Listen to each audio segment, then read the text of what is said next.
Hello, and I'm turning off an alarm. Welcome to the humanity where we do the things with the stuff for the people. I am Matt. And I'm Tommy. And yeah, sorry for the delayed start, everyone. All kinds of technical difficulties. I guess Restream, the platform we're using to do this, just recently updated. And, like all good software updates, it completely broke everything, apparently. Yeah, they're So, like, here's something no one asked for. We made it just for yeah. you. Yeah. Oh, and that thing you use every time that is like super critical, we're going to make that like ultra confusing and not work at all. Yeah, and we're gonna put this other thing in its place that's useful for only a fraction of the people that are, I guess, doing like movies on the fly or something. Like you can like all these different scenes you can put in. It's like, hmm who the fuck's doing Yeah. that? Yeah, so they makes that easier, but it makes it much harder to just enter a description for the show. Or So apparently join it if you're one of the hosts, like happened for me yeah. tonight. It kept Oh sending me man. back the last weeks, and I'm like, "There's no one here but me." I don't want to relive last week. No, But I was. It even was. though It was that's a little flashbacky. Yeah, yeah. Even though that actually is kind of what we're doing tonight. But anyway. Um but yeah, but speaking of last week, real quick, that was other than what was actually going on in the real world, like our whole election night stream with everyone, that was pretty fun. yeah. And the I conversation guess it was kind of went like it. It stayed interesting.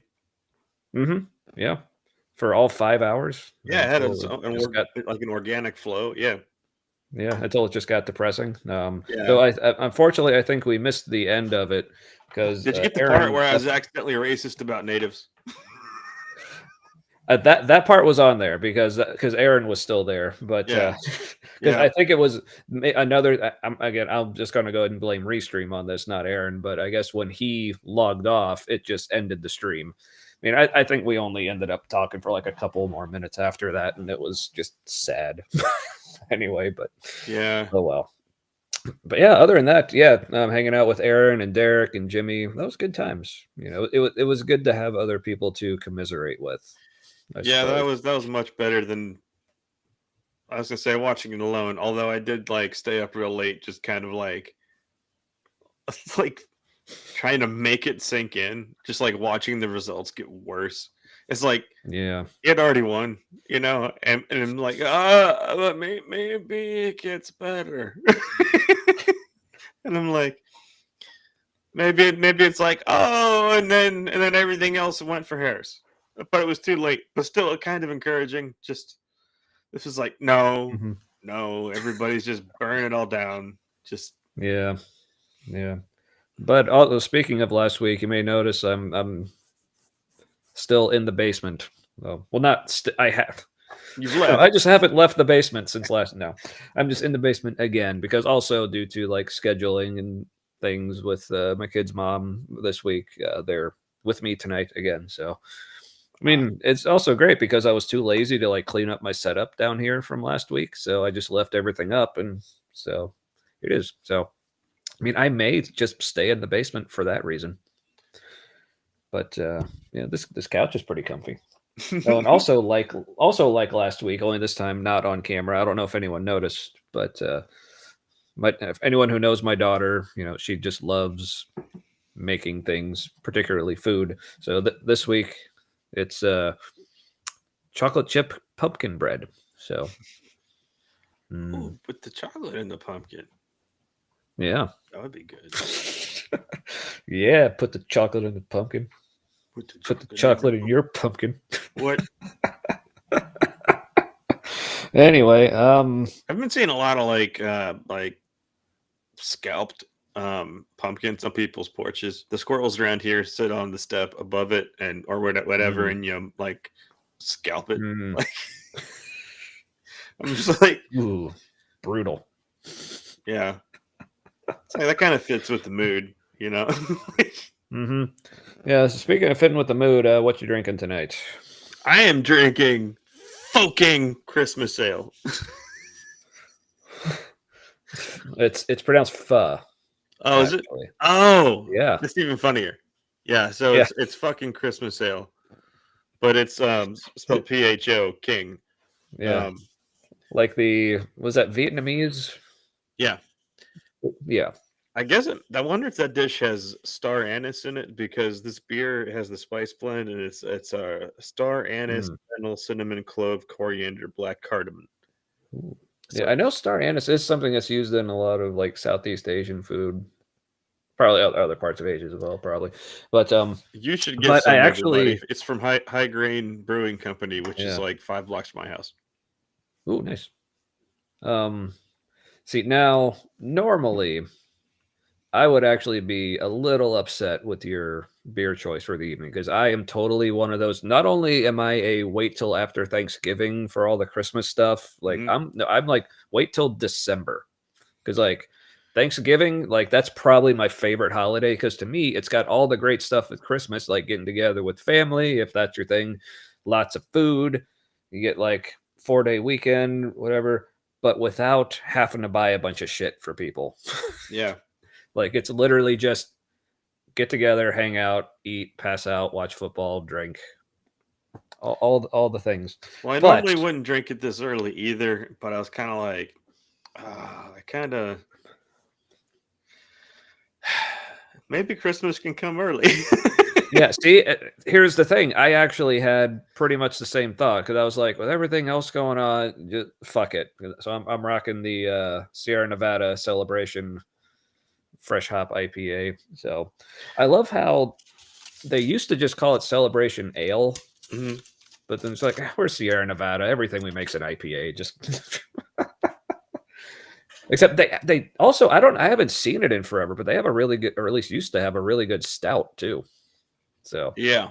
I haven't seen it around here. yeah. I saw And Porter not that long ago, I think. and their Bigfoot barley wine Hmm. is also fantastic. Now it is like the I did see IPA of that. barley wines, but Oh yeah. yeah, but but yeah, so yeah, we're being a little festive tonight, I guess. So Hmm. glad you were in that mood as well. So and glad I got over myself and I'm not pissed about that sort of stuff. So Are you warming up so to the new speaking, reality? I don't know. We'll see. I guess in other news, I finally scheduled an appointment with another counselor. All right. Um, so that talked to her on the phone. Just she did a little quick like phone intro. Hey, do we want to do this kind of thing? Talked with her yesterday and seemed really great. I think I'm really gonna like her approach, and it's all. It's also really fun for me. Like I said, this is a different counselor than the one I met with like several months ago, back in August, maybe. I don't know, but it's always fun for me, like giving even just like the brief version of like my past few years. You know, what with the COVID and the job loss and the moving and the cancer, and then the suddenly not cancer, and then the losing my faith, becoming atheist, then divorce, and all the things. So I just kind of got I almost it's almost like I have like an elevator pitch version of it now because I Give us your go through it testimony, so Tommy. yeah. that's that's kind of how I refer to it. Um, that's something I'd like to talk about later because yeah, the whole feelings I have around the whole like especially with the deconversion and where I am now, like and how vocal I am about it. Like I like to say it's the same feeling I had before when I would say something felt like my calling or this feels like a spirit thing, like this is just what I'm supposed to do, you know. Hmm. It's like same exact feeling, just without the bullshit, I guess. Hmm. But so I'm recounting all this to this lady and it just always amuses me like how much I forget like oh yeah people like usually have big reactions to this because it's kind of a lot but for me I'm just kind of like going through it and she's like oh my goodness that is like that's a lot of stuff and then but then in my mind I'm like yeah whatever yeah much trauma very sad whatever when can we meet like can we hurry I got to get back to work here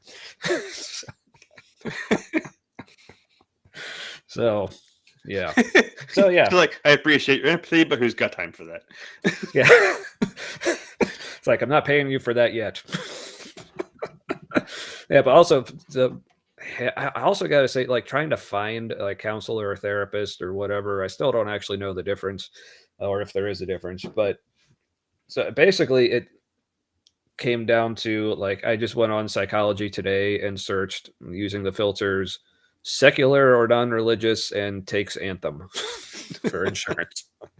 And she's one of the ones that came up. So, and yeah, like I said, just in the brief conversation, I think I like a lot about what she explained as her like approach. She used a lot of terms. I don't remember what all of them were. Um, I think she uses existentialist approaches, which I appreciate because I might be at least partially existentialist. Yeah. Um, Yeah, and they're not wacky. I know that much.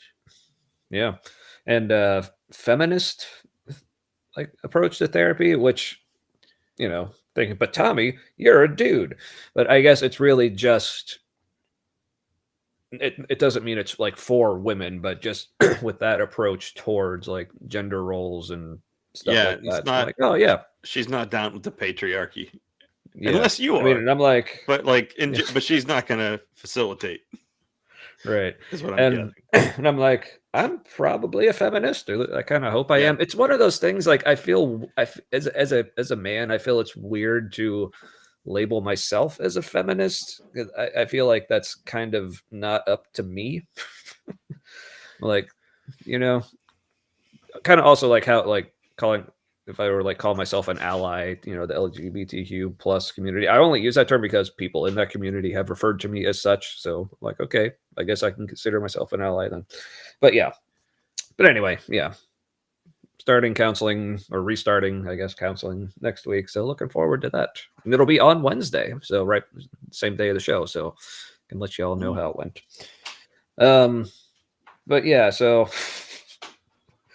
it's also kind of funny because I was thinking, like, cause there's just like what everything else going on, like also like for whatever reason, like both my kids have been having like a lot of like doctor's appointments and stuff recently, and this is like the time of year when I'm a lot of my appointments they're becoming like less frequent, but still you'll get to that 1 or 2 times a year where they're all happening within like a couple weeks of each other. So I was kind of like, maybe I'll just wait till the first of the year, you know, everything going on. I don't want to start adding more appointments. But then I remembered, oh yeah, I'm going to be going through the holidays.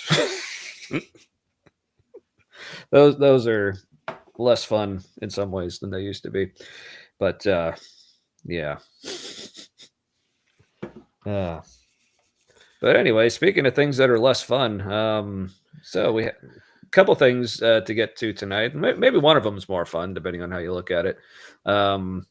There was, for people who are unaware, apparently there was a big hearing today in Congress about Yeah. UAPs, which are, if people aren't familiar with UAPs, they're the phenomena formerly known as UFOs. I Well, guess you could yeah, say. and they include Right. everything related to them, which also includes Hmm. stuff that happens at Skinwalker Ranch, which Yeah. is Because like they're like, yeah. They're like, people look, smell okay, not all brimstone this. basically and stuff there. Mm-hmm. They've realized, okay, not all this shit flies.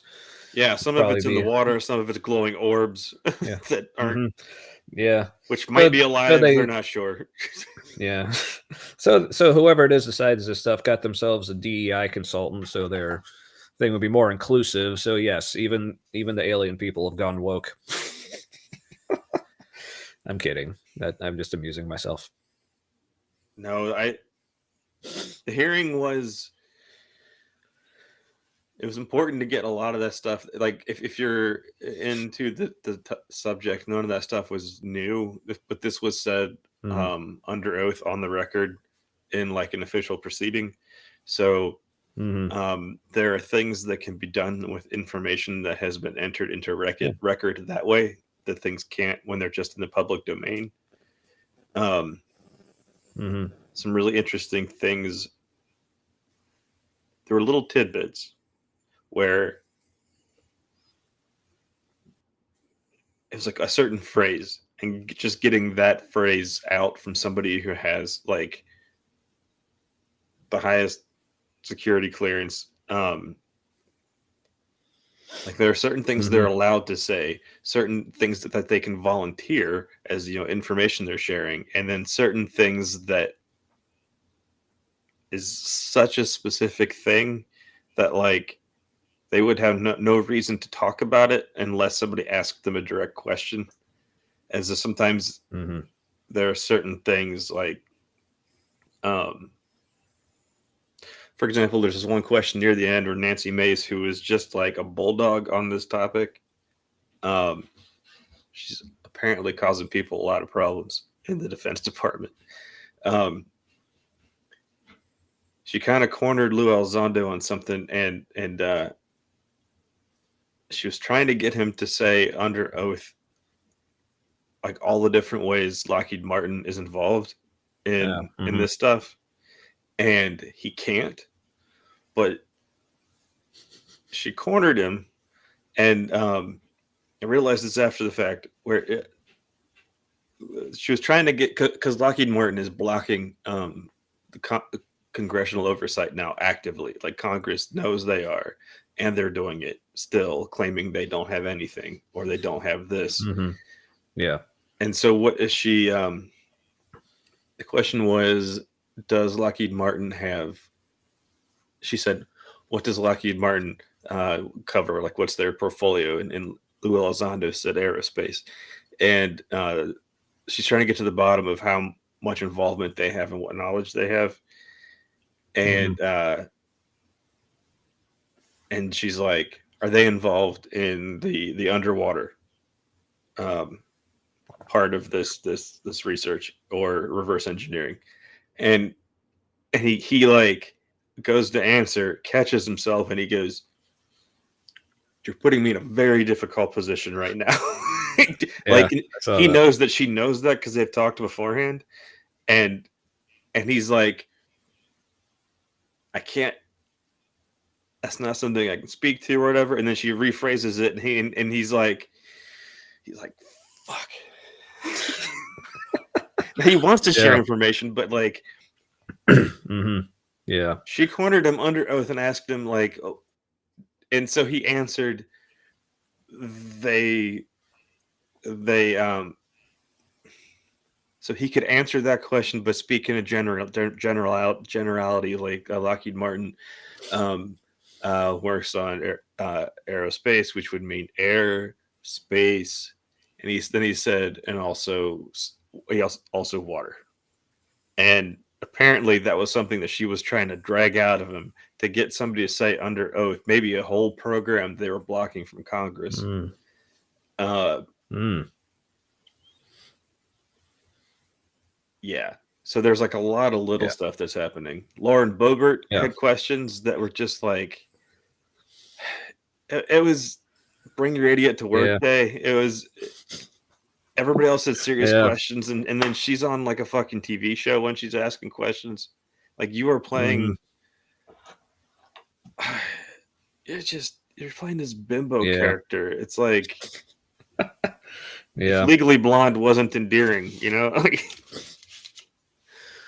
Uh, so yeah. So that was interesting. Yeah, I did watch the hearing today during work, but yeah, so we can get more in detail about that. But first, wanted to election. kind of yeah, wanted to just kind of I don't know debrief aftermathy type stuff. Um, I just started swaying back Yeah, and forth, so find my happy place. hopefully, yeah, that's yeah, it's been rough and weird and a little surreal and just a lot of really, really Yeah, everyone. I think that's denial. We are like, this can't Yeah, be happening. yeah, but We're it's like, also oh, everybody's serious. We're serious. This is we're doing this now. like more just like looking at other people like you wanted this, like this is what you wanted. This is And also realizing, yeah, I know I've had that too. And at the same time, yeah, like they're still in the honeymoon phase. Like they're still like, oh, this is amazing, and it's okay if sixth graders are saying to each other, "Your body, my choice," and the new Yeah. America, freedom, and for only some of us. Well, at least for the people like you and me, except for the atheist part, that might be a problem. But Yeah, if they move my SNAP benefits over to Health and Human Services away no, from the yeah, Department of Agriculture, that's the Health and Human yeah, Services is like what the people play politics with, and so every 4 years, like it's hard enough already with the system the way it is, being able to hmm budget because you don't sometimes know what benefits you're going to get. hmm Um, Not to mention if you make over a certain amount, you lose like all of your assistance. So like you make like $100 more a year, and now you've got like 500 less a month to work with at least. It's like, uh, so I should stay poor. This is what I should stay poor. This is what you're yeah. teaching me to do. Yeah, yeah. That's one of the things. I mean, and I know like it's all a bit of like a bureaucracy nightmare, but it seems like it's something that should be like on a just like sliding scale, like just like Oh, I proportions, know. like so instead of just like very like hard line like tiered brackets or whatever, just all right, if I make another $100, then like my benefits just adjust accordingly, not disappear. Yeah. Yeah, I think I don't know what the fuck is the issue. I'm until I can find out otherwise. I'm convinced just because like politicians don't understand sliding scales or percentages, and so they gotta have everything in fucking bracketed tiers. And like hmm I don't know of any other reason. Yeah. Yeah. So that's going to be a fun thing. uh, Hey, we just need to start laughing at things because um I realize it sounded a little crazy. My tone is a little off, but it is really funny how bad this is. Like, yeah, in a for way. the Department of Defense, or what is it? I don't know. Whoever the guy is in charge of all the militaries, the guy in charge of the Pentagon and everything. The Pentagon's in Yeah, charge of. Secretary of Defense. Yes, Secretary of Defense. Have you seen who that nominee is? No. Fucking human chode in Oakley's. Uh, Guy. He's a host from Fox News. He's a veteran, but has like no administrative uh, experience whatsoever. Uh, the largest Oh, budget he managed was like some like shitty nonprofit I think he had with his brother, and yeah.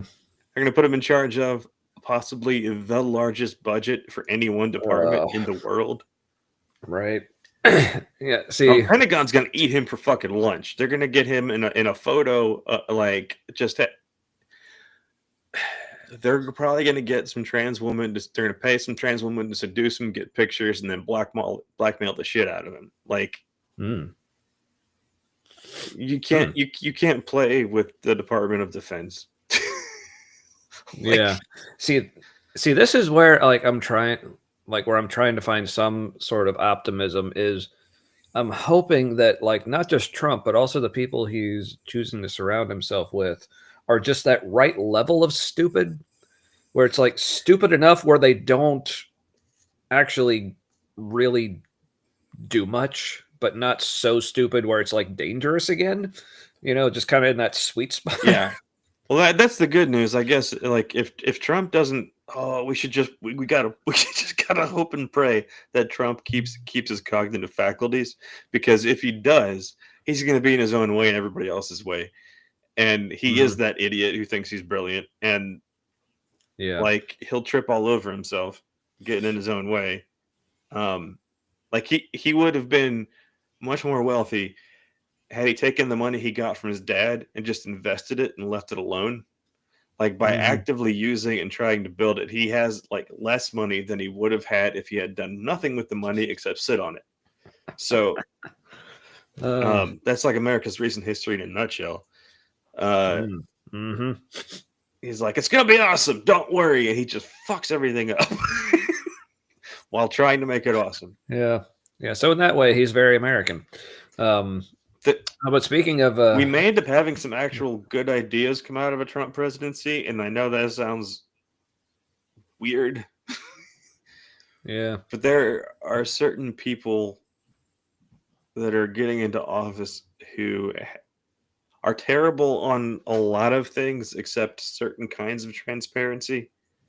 Mhm. Um, and so we may actually see some things worth getting dismantled in the Department of Defense and like some like yeah, real shady shit, not because of Trump, but because certain people have an axe to grind in a really specific way. hmm Like Tulsi Gabbard. Uh, what's she going to be? She's going to be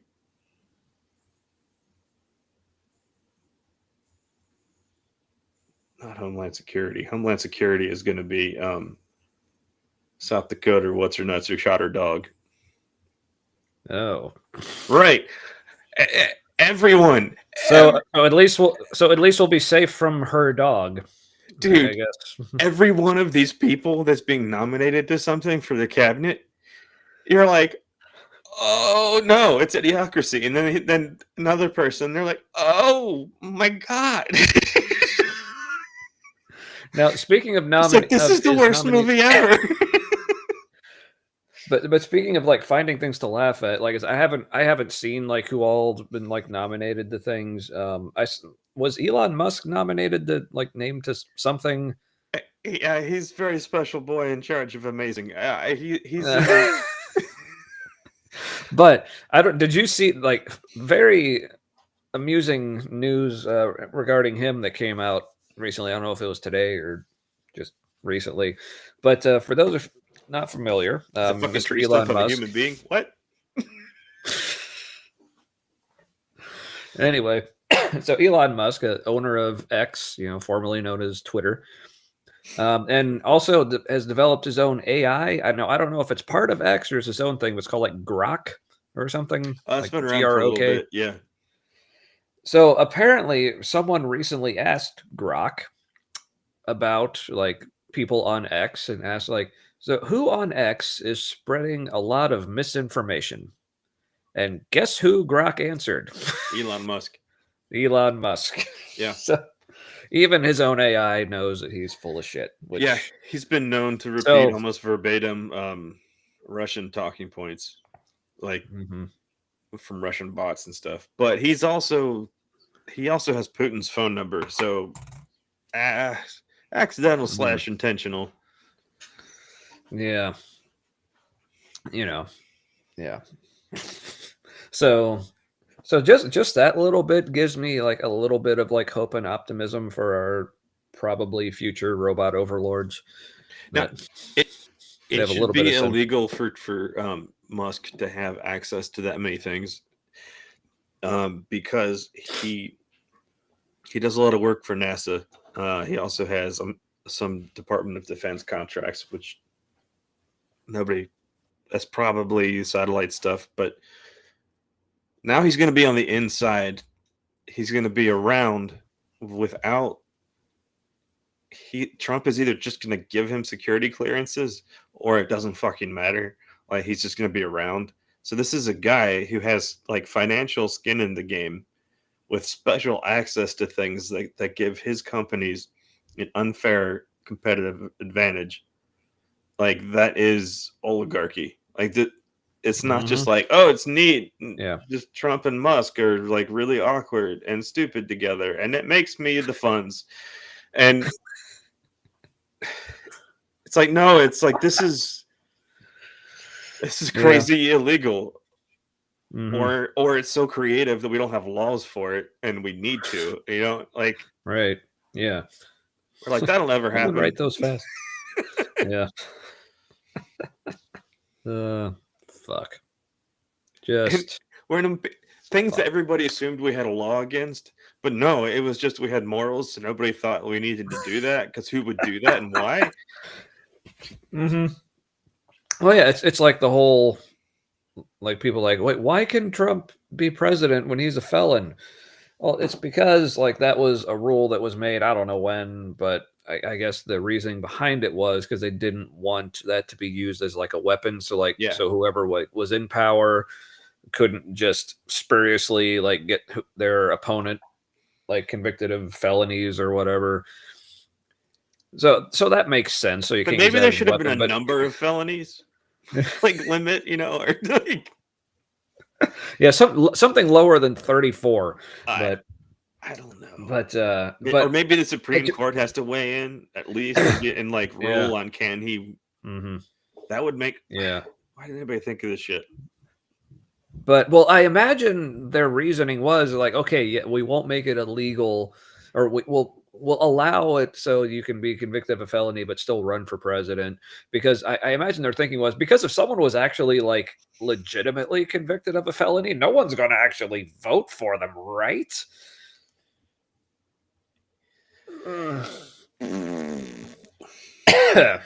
Yeah. But Tommy, Right, Trump's a right, good Matt. man. Please, Trump's a good man. He doesn't do the wrong things except for all of them. But yeah, because that God once uses it's imperfect vessels, and I don't know see some story. See, here's how it works. Once you do all the wrong things, then it like cancels everything out. It's like when I was in high school, I had a teacher who had a policy on his tests where if he would give you 100% if you got every question wrong, because Okay, his point of view was in order to actually be wrong on every single answer, like you have to know the material pretty well. yeah, Because he had people who tried and who like accidentally got like one or two correct. So then that was their grade. They got one or two out of, whatever. So that's what Trump did. He just does everything wrong. So that makes him Jesus's special boy, you gotta apparently. colonize. It's to colonize all of the bad and then call it good. Right? And you're doing so well at the bad that like people call that successful. And Yeah, yeah, yeah. Because like,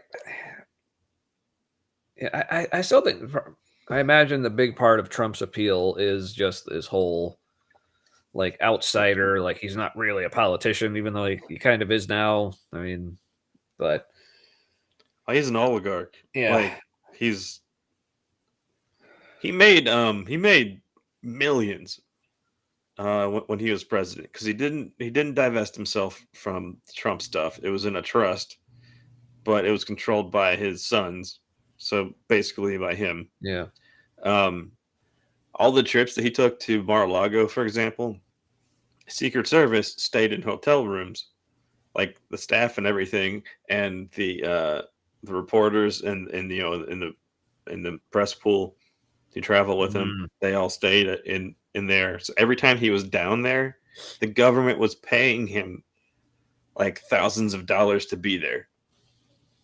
Like the taxpayers were paying Trump so he could be at his own place with all the government employees. It's like yeah. one of those So, things should have been law about it.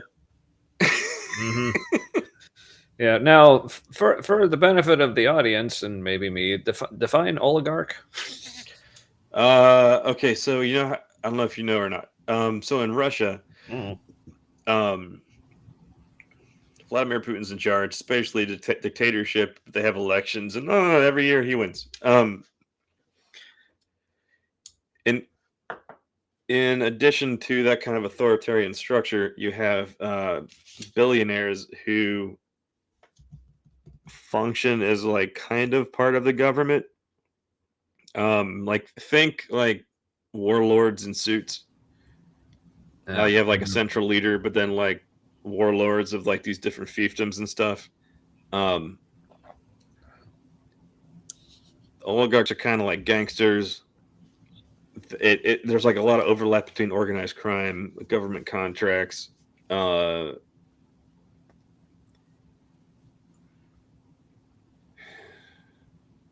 it's a lot like the United States, really.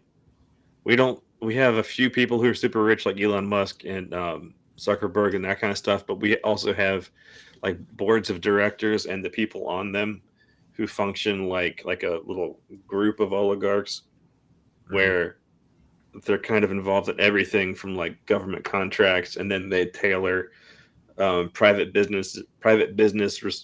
business responses and like projections based on what they know government contracts are being tweaked towards. They can kind of gauge where the country's going, so they Mhm. have like an inside, and they just profit off of the running of the country and are Mm. answerable to really no one and are involved in what happens in the country's direction. All right. They're kind of like Sounds amazing. they're kind of like parasites that the state needs. They think they need them, they really don't, and everybody just Yeah. needs to wake up that they're like the very small handful of super rich people. Like they ain't shit because all they these are dependent on all the rest of us. Like we have Uh, just if we mhm. stop obeying in a way that helps that happen, it doesn't happen. Like because they can't do it Yeah. without us. Right. But yeah. While they pat themselves on the back about how awesome they are about making money. Oh man. Ah. But yeah. But so. But speaking of like my just like kind of general disappointment in people, I guess. What's it called? People? um. Yeah. Yeah. How do you say? Ah, yes. Everyone. Um. Remember that SNL skit? I think it was Chris Kattan playing Antonio Banderas as a talk show host, but the actual title of the show was like he always started as like, "Welcome to the how do you say ah yes show." Chris Kattan was wild. Yeah. Wasn't he the guy who Hmm. played Mango? Yeah. Hmm. Guy was a nut. Yeah. Yeah. Corky Romano and Mm-hmm. yeah. Brilliant Um. physical comedy. Brilliant physical Hmm. comedy. They haven't really had many people like him. Yeah. Yeah. Come to think of it, but anyway, so yeah, me just being disappointed in people. And this is something like that we talked about on the stream last week, and how I'm not really serious, but kind of, but not really. Just thinking about the idea of like, are there some people who just should not be allowed to vote? And based Yeah. on what criteria? Because Yeah. That's the the problem. way I because the way I think of it is like because we don't let, or at least in theory, shouldn't be let politicians, and a lot of people recognize this as a problem when they say, I am going to make this law or this policy or whatever because this is what I think the Bible says, or whatever their faith is. Like I need to make this law based on my faith. We most people, hopefully at least again anymore, who knows, would understand, okay, that's not something the government should be doing. But But what if people elected him to do that though? They're yeah, like, okay, but that's what I'm saying is if a okay, politician can't do that, then is it really so far fetched to say that people shouldn't be allowed to vote for those reasons? like if someone is like just openly like I'm voting for all the people who are going to basically make a theocracy, like I'm all for Christian nationalism, I'm going to vote for people who are going to get into office and put into place laws that reflect the Bible or my version of the Bible or Because whatever. Tommy, that's America. Yeah. God, it's not. Yeah. Never was. We're like trying to go back to a But fictional version of the past. yeah. To break everything. Which reminds me, I wish I could remember who it was, but someone like commenting on the election and like why people voted, like talked about like Trump voters basically voting on their perception of things like the economy and Yes. like all these different issues, Yeah. but Exactly. not on the actual issues, just on their impression of them, which is not the same thing. No, and it's a So, particular narrative. Like mhm. my mom voted for Trump because in the story that she likes, and I'll explain in a minute why I'm not. I don't think that's as I didn't mean it as patronizing as that might sound. Um, Mm. uh, she doesn't think Trump is going to do the things he's already doing. Like that's Mm-hmm. because her version that she's her level of reality that she's seeing, like the narrative for like that level of perception is a certain way. And so from her point of view, she is on the good side because Trump is just going to do the things she wants him to do, which is also how people handle God. It's like God is just the idealized version of me. And Yeah, I mean that's yeah, I mean just all throughout human history, that's basically like what gods are. They're just which was super functional idealized for a people. little while Mm-hmm. Yeah, because then I mean people are until interacting with like their collective selves. yeah, I mean there's definitely something to it. But then once we got through things like the Enlightenment and such, when things started becoming more scientific and people like actually caring about proof and evidence for if you're going Yeah, to say this kind of like pretty much physical yeah, being that's what I because meant by like another like there's yeah another like level of mm, perception. yeah. But like once we figured out, oh, like because I mean, this is something we've talked about before. I mean, look it up. Like even in the Bible, like earlier depictions of God, and the same with like gods all throughout like those cultures and those time periods, like they were described as being basically physical beings. Like they had bodies, like they spoke, like not just like spoke like a theory, like literally spoke. They ate, they took shits, they fucked, they killed each other, bled, like fought, all that kind of stuff.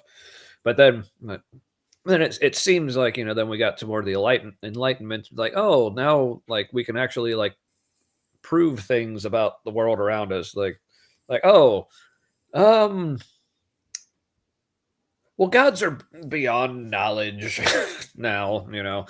So then they started, and there's something that Dan Dennett did a good job like kind of tracking like throughout human history how gods went from being like very like physical to like slowly morphing to just being much more ethereal and just they're just kind of there. And yeah, so To throw another to throw a I wrench went in off on a another layer tangent there, there. but yeah. um like I to like it throw a already. wrench in something that we might not know is there until I talk right now. Hmm. I'm excited. um the UAP stuff, there's I'm halfway through Lou Elizondo's book called Imminent, where it's basically everything that he could get the government to allow him to say Hmm. about what he knows. There's a lot in there. There's kind of an overlap between what we would have considered spiritual uh, Mm. and the non-human beings, like there's a lot of like telepathic communication that happens. Um, like knowing what people are going to do before they do it / as they're doing it. Um, Mm.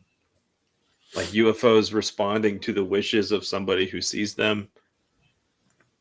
Like as soon as the person has the thought, like I wish they would come right over here, and they're like, it's a craft like on the horizon, and then in a blink of an eye, it's at them. Mm. Like instantaneous travel. Like I think reality is a combination of spiritual and what we consider physical, and but it's not. But the spiritual isn't. It is physical reality. It's just like another layer to things or Mm-hmm. Oh yeah. beings that are here we're not aware of. Um, Yeah. Yeah. Yeah. That's why. Which again, like I'm only like maybe like surface level familiar with a lot of these terms, but that's like I tend to consider myself more a naturalist, not necessarily a materialist. what's the It's, difference? to some people, to a lot of people, they're like pretty synonymous, or people use them interchangeably. I think I need another But beer. I will probably soon. I'm gonna turn But you from up. my understanding, is like it's basically why I prefer naturalist as opposed to materialist is because I guess basically just recognition that all the things in the natural world are not necessarily matter or material, as it were. That's excellent. I'll So take that. yeah, so even so it's so like all basically it's to me it's just I just don't believe in a supernatural. Yeah, there you go. Yeah, so Go with you. that's why I prefer naturalist. But again, like see, this is another thing, like the whole like strong atheist or versus agnostic atheist thing. Like I kind of, I probably in some way keep going back and forth with naturalism between like philosophical naturalism or methodological naturalism. I don't even know the difference. Well, to like so philosophical naturalism would be more like the strong atheist. So it's basically just saying no, the natural world is all that there is. But then the methodological naturalist might be more like your agnostic atheist. Is like, okay, I'm not saying there is no supernatural or anything beyond the natural world. I just don't see any evidence for it. So I'm just going to operate and live my life as if that's all there is Oh, wait, I until just don't have a way to describe you prove otherwise. So, where I yeah. am because you said that. Oh, fun. Um, Mhm. I Yeah, think while you we talk, have give me. I think we've misclassified. I don't know if that's a word. We've miscategorized natural things we don't understand as supernatural. Yes. Hmm. Um, Absolutely. and some of that stuff, some of that like natural stuff that we have miscategorized and therefore couldn't study in the right way. Uh, like some of that is wacky shit. Right. Yeah. Yeah. Basically, the way I like to put it is because to me, it seems like a lot of people treat it as if like the threshold of human understanding it's almost like they treat it like some magical barrier. It's like, okay, well, anything that's beyond human understanding is clearly supernatural. It's like, Of course we no, would it's say that. We're a bunch of like right. fucking violent monkeys. Like Right. Yeah, the way I put it, I mean, so by that standard, like I'm supernatural to like an ant or a bacteria, mhm. but I'm clearly, at least to me, clearly not. Like I'm I'm all natural, baby. Did you know ants farm aphids because they're kind of addicted to like this honeydew stuff that the aphids just shit out? Huh. They Interesting. farm them like livestock. Huh. So we're not the only assholes on the planet. That's Right. nice to know. No, it's like uh, I think being an asshole is built into our planet. Like I think the reason why our planet and it gets anything accomplished is because it's also trying to fuck itself over in the process. Like that's yeah. you know what I mean? Like things Well, improve because you try to destroy it. Like right. we should like it's a violent world that just tries to destroy Mm, itself. mm. And then we're No. like, "Oh, why is everything suck so bad?" It's like that's just how shit works here, man. Yeah. Right. Now, I kind of like resonate a little bit, to use a term I don't normally say, with Jimmy here, who says, I don't think there is anything outside of the natural universe that we can detect, so it doesn't matter. Ha, it doesn't matter. Ha! I see what you did there, even if you didn't mean to do that. I see it anyway.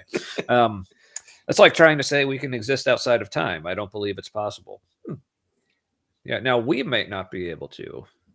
Now, there are some interesting theories about time and whether or not it's actually fundamental to the nature of like the universe or if it's in like an emergent property.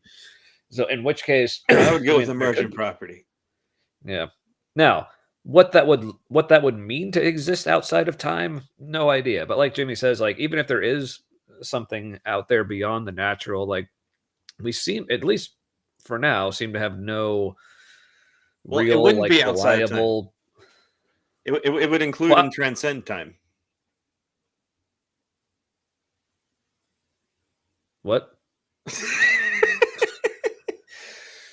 I was going a different direction away from the time thing, but Oh, okay. but Should but just I finish or let you go?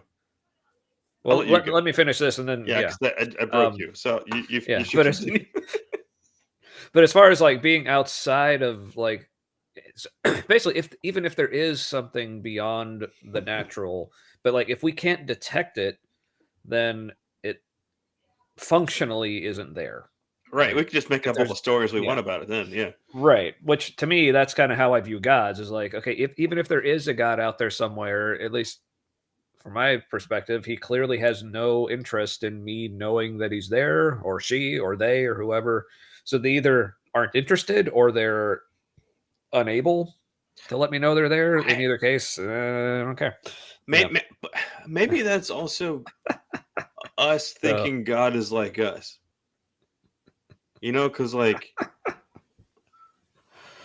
yeah. Sorry. So apparently he did do that on purpose. And I love this. The Earth has a dick so long that it continuously fucks itself. yeah. Well, I think people Uh, are the Earth's dick fucking itself. Like and ants apparently. So, so Jimmy, I would like that on a T-shirt if you could get that made. That'd be swell. yeah, it's not And like people are like I sentient got some, fruiting of the planet. but like as I was saying that to you, Jimmy, I got some serious deja vu. So I don't know, has this happened on the show before, where someone said something about like something about dicks and me wanting it to be made into a T-shirt, or I I don't don't know. know, Maybe or is deja vu sounds just like us. weird? It does. It does. That's why I said like I get deja vu so much. If there was, I like to say if there is such a thing as like past lives or like reincarnations, like seems like I get deja vu so much. Like my previous life must have been exactly like this one. Okay, I don't think that's what's happening, and it could be, but like Yeah, I I could be I getting think all I that think wrong, but yeah. it's when we have like a particular moment of where like we're aware that we're aware, Mm, and so mhm. so because Yeah. Thanks, Jimmy. because we we have experienced it twice. We experienced it once as like us in the first person, and then being aware that we're aware, we're also experiencing it kind of in like a near third person. Mm, It's like whatever the next step above first person is, but not omniscient. Like, ah, interesting. Yeah, but it's just so weird because like when you're experiencing it, like it doesn't feel like okay, just like another perspective on something I'm experiencing now. Like it feels like this is something I've experienced before, like but not just like right immediately before, but like a long time ago before, which is right? yeah. Is So that I think that's do we like just relive our lives over and over again? Like I think it might just be more of a function of we don't actually have as firm a grasp on reality, particularly time, Yo, that as we feels think real. we do. No, that feels Yeah. real. Yeah. Mm. See, see, and that's the kind of thing where, like a few years ago, like something on that. Tell me if you agree, but it's like something on that level, like when someone says something like, "Oh, I'd never heard that before, never thought about that," but I don't really necessarily even know what you're talking about. But that's definitely true. Like we would have totally called that like a Holy Spirit moment, like, "Oh, that you're being prophetic, or God's really speaking through you right now." Am I right? Is that No, the yeah, kind of feel? Yeah. I'm So, like I mad. said, I'm mad that like some asshole came up with the idea in the past. Probably a bunch of assholes because like all humans do it. Where we're right. like, oh, we need to come up with a name for that, and it needs to be our name, like the name that we have for that thing. Other people have their own name for that thing, but they're wrong. And probably demonic. Yeah, So even though we're talking about the same thing, their words are bad and wrong. yes. Right, and this is man, I so badly want to do an episode on like science versus religion, or like do they conflict, are they compatible, whatever. It's One like built the 'cause other. ooh, but which one? Don't tell me now. Well, or if you want to, but Religion built science. it's like, Science is a better way to do religion. hmm, interesting. Because because this is one of my problems with religion is we'll come we'll come across phenomena like that where it's like, okay, where whether it's like, the whole like interpersonal communication, how did you know that kind of thing, or UAPs, or breathing and wind as it used to be with humanity before we understood those things. It's Like, like, how do we take so control of our breathing when normally we yeah, don't, and then suddenly we just like it goes right back. We forget yeah, to focus on breathing, and then we still yeah. do it. Like, hmm Yeah, or just the whole view that, like, breath and air like was all spirit. That's like even like spirit and like respiration, like same root word with that. But yeah, we used to think that. I mean, to put it crudely, it was magic essentially. But this is one of the problems with religion, or any, and we're I think even self-inflating. yeah, right. Or and I would even put it beyond religion, even like some forms of like more dogmatic, just spirituality.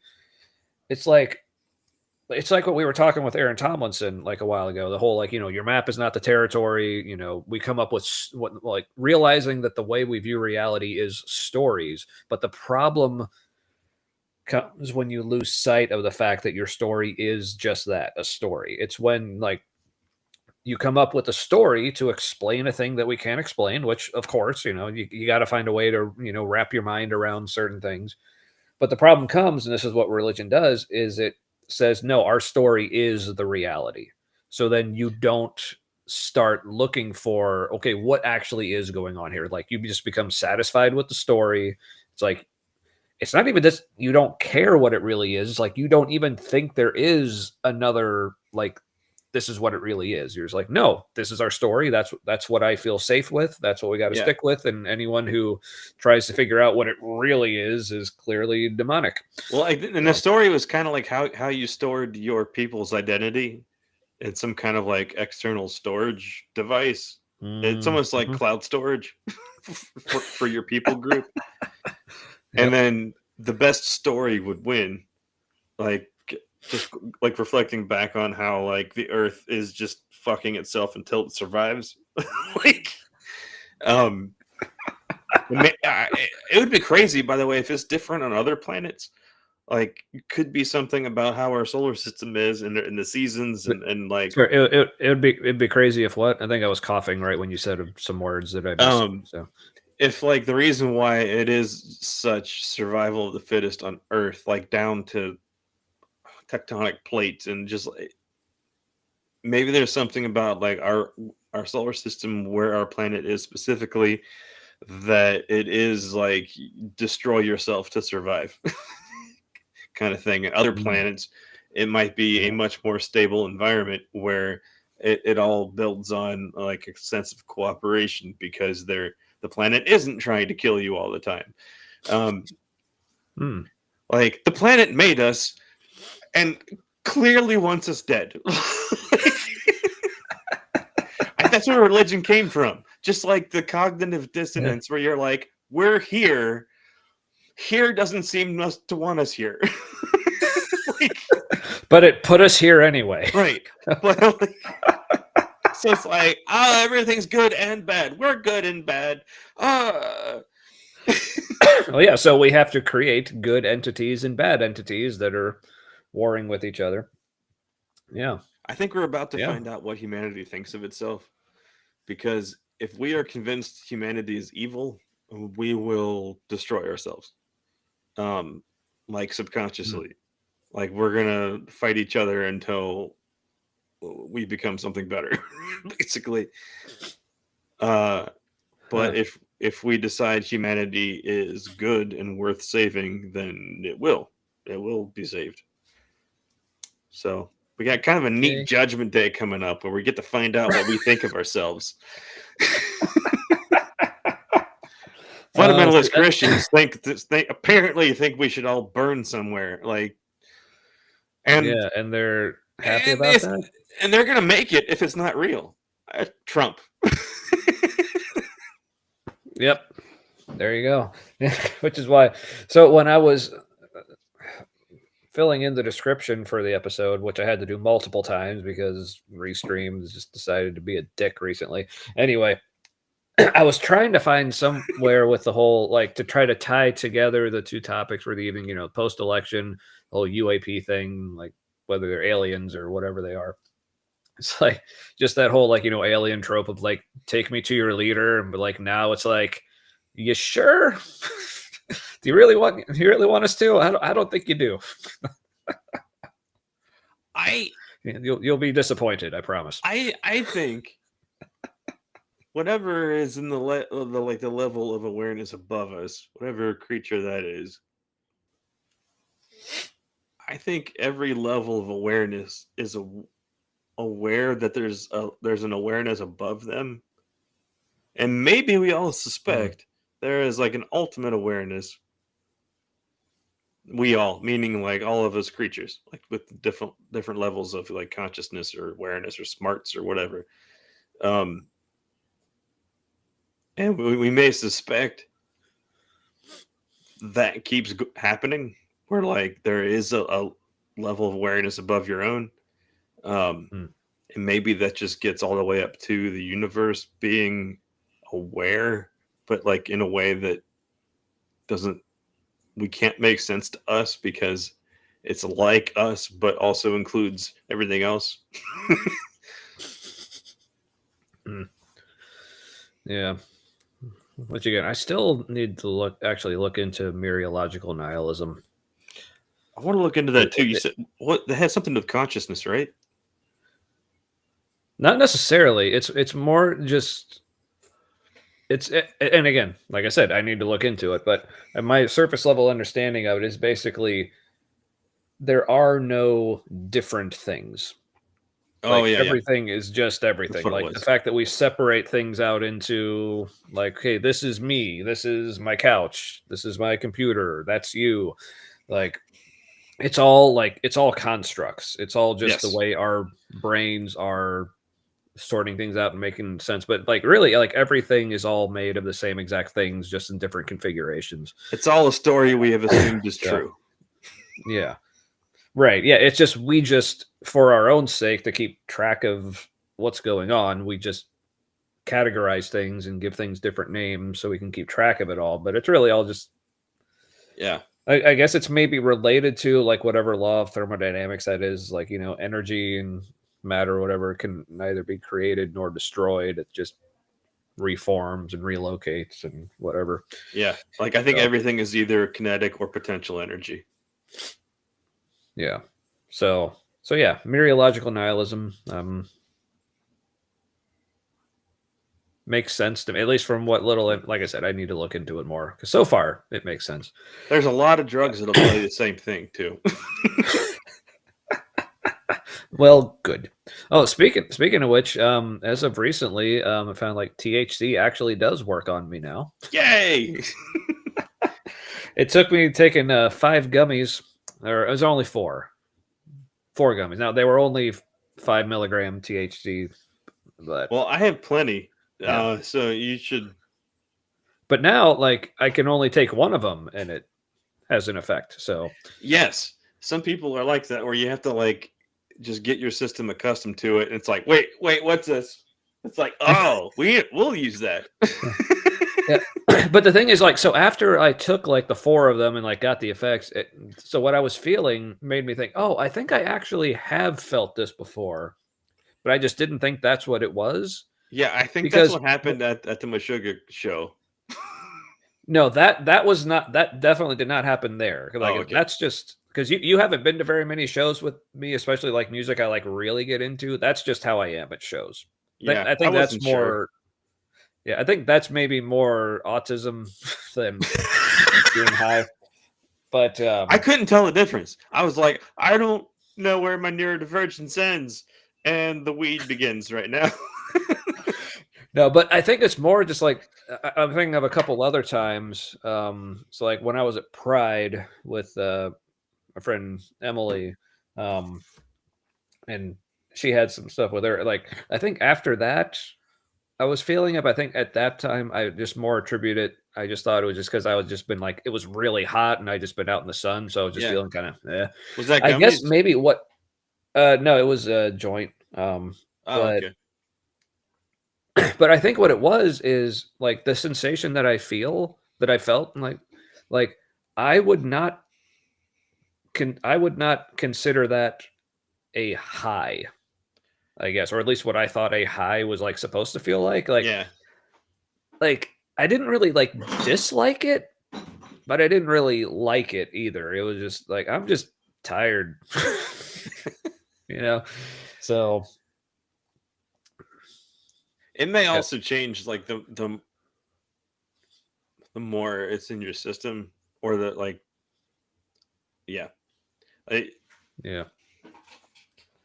it But does change.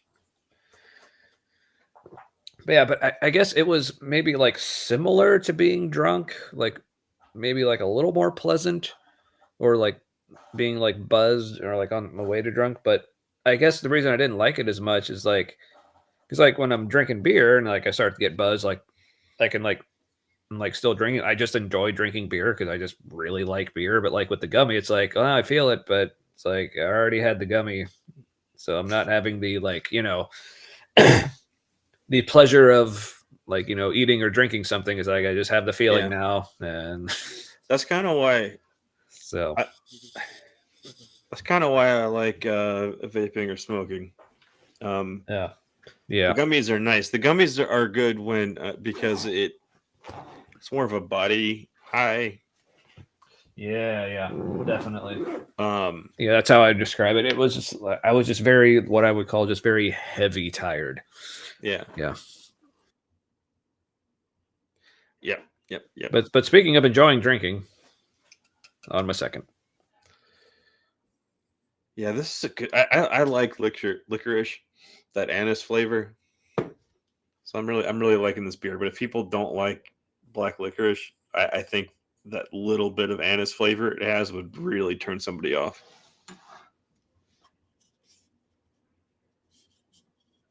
Yeah, I might be one of those people who does not enjoy that, but So election. Um, yeah. Or what was it you were saying earlier? Like when I was talking about something, but you like wrecked my brain and then let me finish, but then you were saying something else. Something about time or yeah. existing Okay. So inside or like, outside of time. I think the 'Cause I concept. don't want to keep talking about the election, apparently. Go back to Oh, I time. know. Um, so the idea of being outside time. I know Christians say that a lot, like God exists outside of time, as if for anybody knows what that would even mean. Um, Right. I think something bigger than time. Um, so like God is. I think what people are kind of saying is God is bigger than time. Like Hmm. God Yeah. can look at time like it's an external thing to Yeah. God. So Yeah. And I think how it describes it in the Bible is God is not held by time, like whatever what does that that even means. mean? Yeah, Yeah. I think we're Yeah. supposed to want. I think a lot of the stuff in the Bible, instead of telling us what something is, it's supposed to steer us toward a new question. Yeah. So And even that, I mean, that's, and again, it's even if you take it as something like that, because to me, like all the Bible really tells me is, oh, this is what these people thought. no, yeah, Yeah. And the there may way be some truth in it somewhere that you can like glean, but like, yeah, for me, it's just like, so, no, this is what they thought. That's interesting. the Yeah. way I've been Yeah. thinking about the human brain a lot lately is that there is kind of like the conscious awareness part of the human brain. We usually call that us, like if we're Hmm. referring to ourselves. But there's like a whole other part of our brain that is managing, like thinking through trauma, like processing what the future might be, like all that like subconscious stuff. And it's like controlling all of our organs and like moving our mouth to talk and all that. So Mm. I kind of wonder if like religious stories that stood the test of time, they were the stories that like killed other stories. Um, and That survival of the fittest yeah, story. Yeah. Hmm. that Oh, for there's sure. a layer to it where as people were writing things, the reason why this kind of idea resonated with them in a particular way is because that was kind of their conscious awareness, um, relating to something the other part of their brain had been doing or working on. Mm. And so like stories are kind of how we get like the subconscious and the conscious mind out at the same time, Oh, kind okay. of playing a game Hmm. together. uh, and so I wonder if through religions people's brains and the writers have been working on something, um Mm. like processing through what all of this is and doing it in the form of like stories and metaphors because that's what the conscious awareness can grasp. Right. Yeah. To try to make sense of all the other goings on and whatnot. Yeah. Because on a gut level we Okay. feel the other things, like we are animals. um Right. we do have like awarenesses that like we don't totally understand, chemical things Oh, and for all sure. that. um So what I was saying before was, so for God to be outside of time, that like God will be bigger than that. Uh, but for God to You're calling be, God fat. Yeah. yeah, super fat, like existentially fat.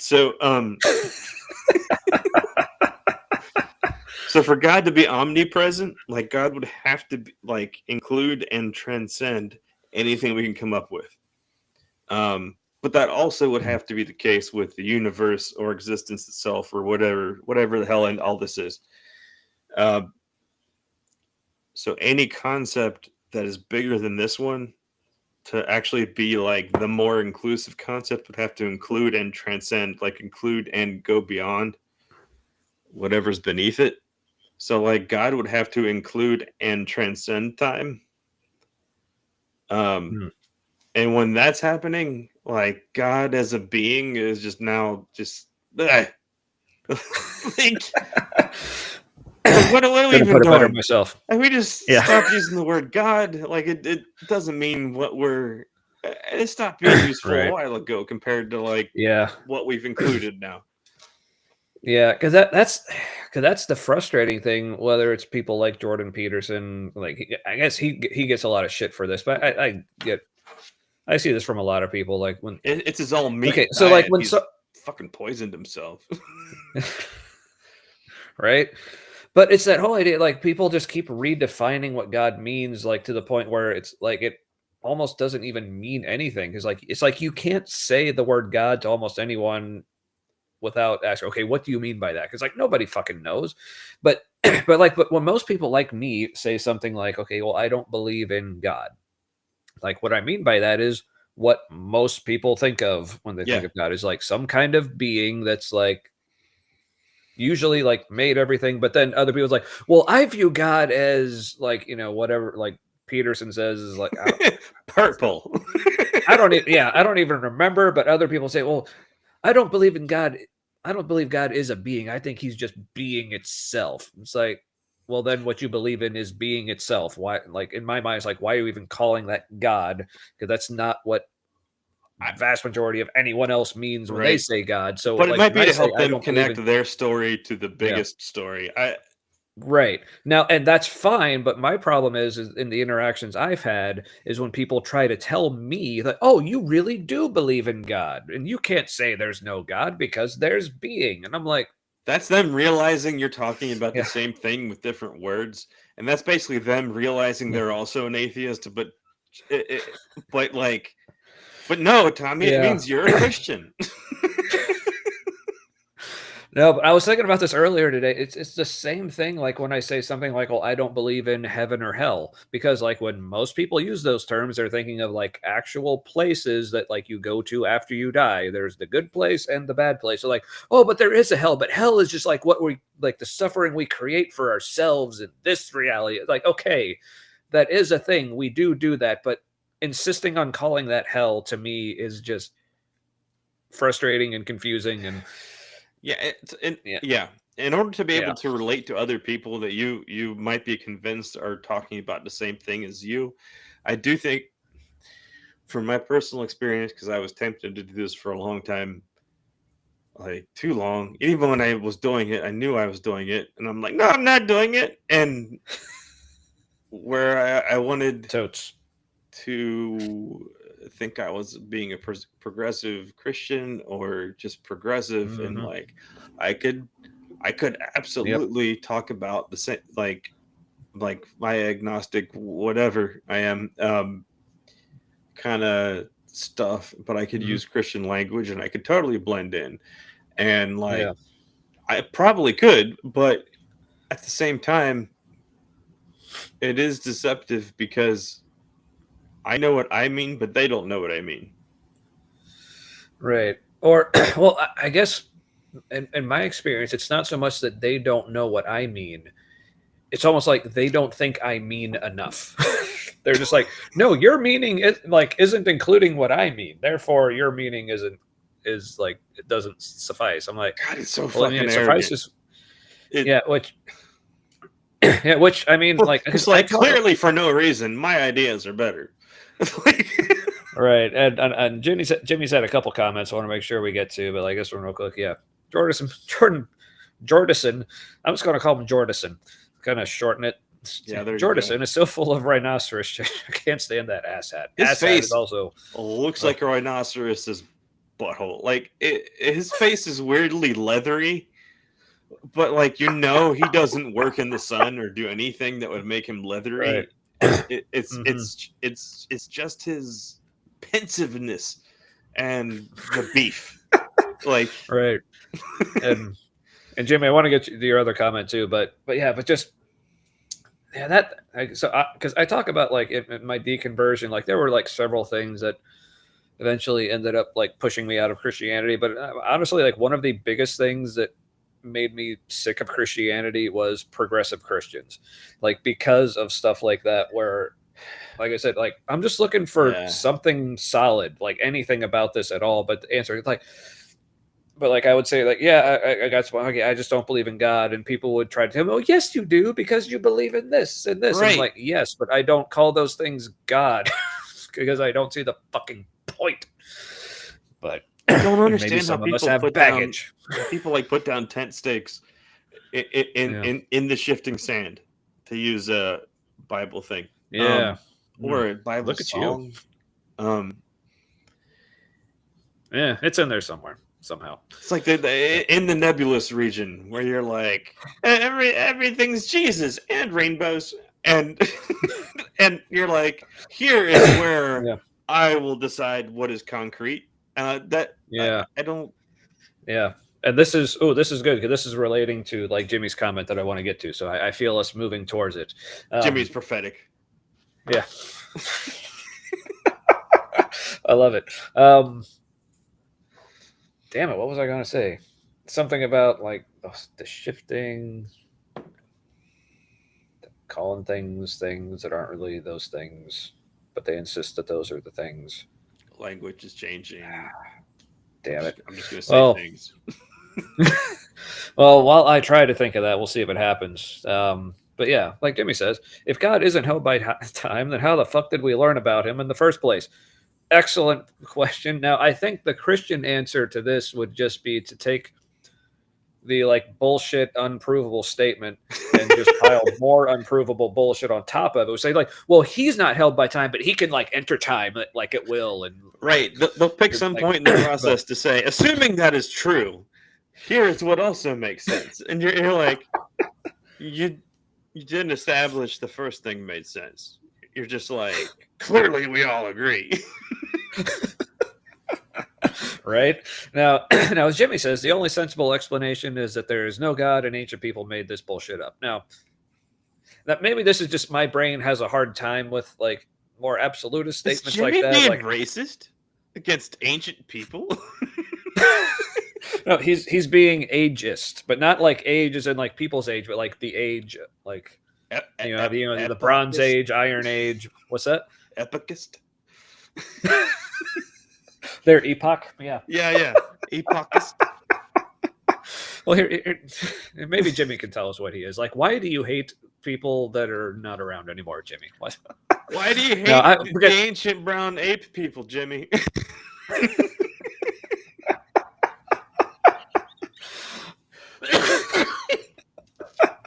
Well, like I said, maybe it's just my brain has a hard time saying that like that's the only sensible explanation. Because, like I said, people come up with other explanations.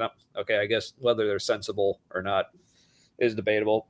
But yeah, obviously, I would agree that there's no God. And like we were talking about before, these are just the stories people came up with to try to latch onto these things. And yeah, because if you look at like the Bible and compare it to like all the other writings from around that time, that people from the Christian or Jewish religion, like those are all those writings are clearly just like mythology and those people just trying to figure shit out. But this one's real. Like, no, they all look the same. They may say some different things, but it's all the same kind of thing. And it's I think we can. My experience with Hylum, like the pagan band. The band, yeah. Mm-hmm. Yeah. Watching one of their concerts, which by the way, like they just kind of put on last minute and had like very little game plan, and they're like, here's some stuff we did at the pagan festival, and and it was just like, oh my gosh, like this is what I wanted from every worship service. And there's something about like religions developed from particular regions out of the people that developed in a particular landscape around certain animals with certain weather, and that became solidified in the religion or in like the kind of worship or just like what people put importance on. And so like I'm from genetically I think northern Germany, some Irish in there, and like Irish folk music I really connect with, and the Hylum pagan folk kind of freestyle stuff. Yeah. I really connect with. And there's something about the story of your DNA in the worship music, especially. Yeah. That like I'm not pagan, but like pagan worship music from that part of the world, I'm oh, there's me. Right. Yeah, it's like I said, my family, like the name Stewart is Scottish, and so a lot of my ancestry is from that part of the world. But also like Germany, kind of central, northern Europe. The way I kind of put it, like Scandinavia too, for sure. Yeah. Well, I mean, because I mean, pretty much, if you have any like kind of like Scottish, Irish, like ancestry, probably even further back, there's some Scandinavian, because Vikings and pillaging, but and penises, right? Just the stray penises. Yeah. Or as Jimmy says, ancient people aren't a race; they're just kind of silly when it comes to deities. But I mean, to be fair, modern people are also kind of silly when it comes to deities. So.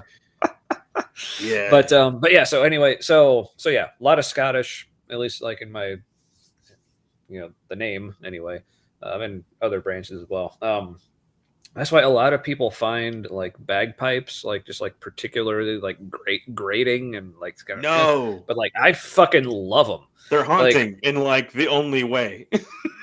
Yeah, like when I listen to bagpipe music, like it sounds so familiar, and like part of me, it's weird to say. Even like there have been like funerals I've been to where it's like, okay, the person who died, like I was sad, but it wasn't like something I was like devastated over or anything. But when they were like playing music, they played like a version of Amazing Grace that was like orchestra and bagpipes. Yes. But it's like every time, whenever during the song, whenever the bagpipes kicked in, like I almost lost it. Whenever It bagpipes play was that part of the yeah. song where it's like amazing, like where there's that flutter, it's like, oh, it floors me. I Hmm. I'm crushed. Yeah. When I was at Yeah. the mental health facility, uh, we were doing during art, like open art therapy, where we colored and like did shit for fun. It's okay. We everybody picked a song that like you felt kind of represented you, Hmm. and then Mm. everybody else would describe the song as a way to describe you. Yeah. Very cool. Like Yeah. I like those. That's my kind of party game. It's like the Yeah. introverts See, I party game. yeah. See, I'd be intrigued, like, because I would be playing something like, you know, from Belphegor, or some like black and death metal. I'd be that I. Hold Sometimes on, I like. I'm going Oh, somewhere. sorry. Yeah. Yeah. Um, and so the first song I played was "Amazing Grace" covered by Dropkick Murphys. Mm. Um, because that's one of those songs where I'm like, I want that played at my funeral, because uh, like I grew up Catholic, and so that song like is just kind of like in my blood. Also, the bagpipes. It starts out just playing only bagpipes, "Amazing Grace," how sweet the sound, and like that mournful, like, Hmm. but like mournful, joyful at the same time. Yeah. Um, Because also, like, because that tune was, I guess, originally like a bar song or something that the guy had adapted.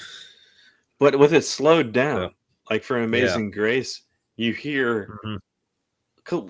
what is the bar? It's a place to be sad and joyful at the same time. Right. Um, and so like, no, I love that that was a bar song. Oh yeah, for sure. Hmm. No, but that was yeah, that song on bagpipes. That's Irish bagpipes, which I prefer. But like,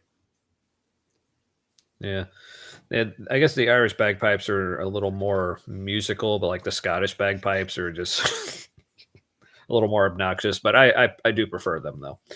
But like I said, it's probably in the genetics. So, well, but Scotland is in a part of the world where like it should be super frozen all the time, except for like the warm ocean current. And so like yeah. Scottish bagpipes are like, we shouldn't even be here. Well, I think originally they were supposed to be like used like in war and stuff. Like, okay, it's That like makes let's like sense. freak the shit out of them and like just yeah. But as Jimmy says, yes, bagpipes are an acquired taste, and I haven't acquired any of it yet. Well, you're clearly not white enough, Jimmy. Seriously. That's I mean, I wouldn't hold it against you at all. I mean, you're no. just I I think so like the banjo is an African instrument originally, right? Yeah, I think guitars in general, yeah, that kind Yeah, of so like that, like other brings in, yeah. marginalized groups in the United States that we used to be the Irish, like they're like, hey, Mm. they're like us, and they've got neat things, and so they just stole it. Because in Yeah, colonialism, even the poor colonialists steal shit. yeah, No, but like the banjo has another kind of a different kind of angst sound to it. yeah. Hmm. It's similar to bagpipes a little bit. There's a lot of emotion in that sound. Yeah. Which and I wish I could find this band, but there was this band I heard like at a music festival, like it's probably like 20 years ago now. Because I'd always thought of like banjos, like pretty like upbeat, like I think like Steve Martin even like that was part of his like comedy bit like back decades ago is like how like you can't write like a sad song on banjo just because it's so happy sounding. But but I Yeah. heard this band. I think they were called the Bad Face Clan, Ooh, I like that name. and it was like the way I would describe it is like just really dark folk music, Yes. but like with banjo, and it was like almost like ominous sounding. Like there wasn't like a lot of instrumentation. Like there was a guy on banjo. I think it might have just been another guy just on acoustic guitar, or like there may have been like some violin or mandolin or something in there too. But yeah, it was like I have no idea if they like actually released anything or I just looked up Bad Face Clan, and what I came up with was on YouTube Music was Beer Slayer, Bad Face Clan. Like, I don't think that's it, but I want to know what this is. yeah. I'm intrigued now. I'm gonna have to look that up later. But Oh, look into everyone, whoever sees this, look into African psychedelic rock.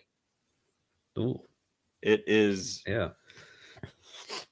um, it's how Eric Clapton does anything neat. Hmm. Yeah. But It's speaking of amazing talking to stuff. everyone, like I know there's more people than just Jimmy watching because I can see the numbers out there. So if anyone else feels like contributing, and feel free as always.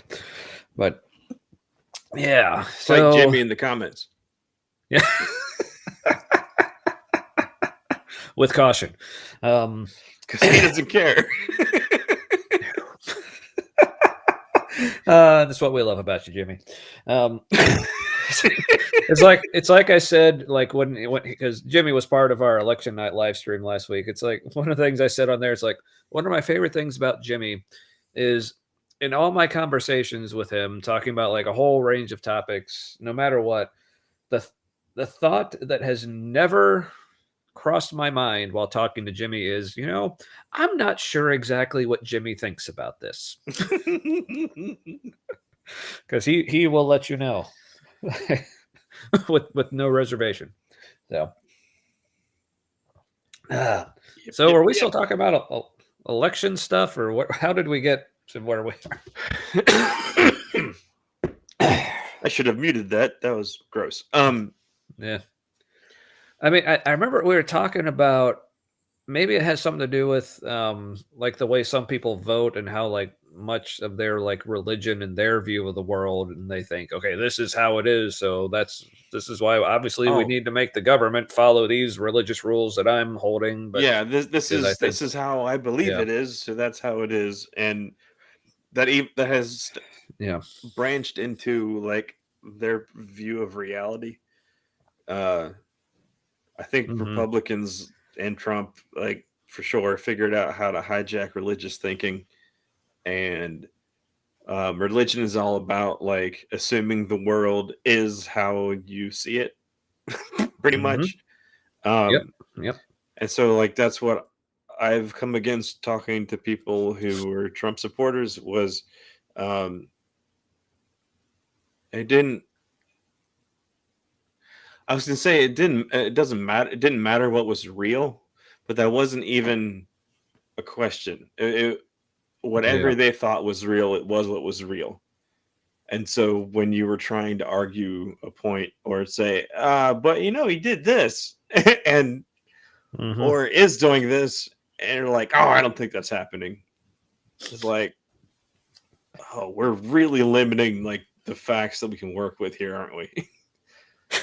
uh, right, yeah. Because like anything the beyond that, facts I you're not have to allowed to work work with are facts the with ones that you like, but you don't realize that. Like I got somebody to say like they they believe Fox News because they agree with it. And I was like, you don't hear what you're saying?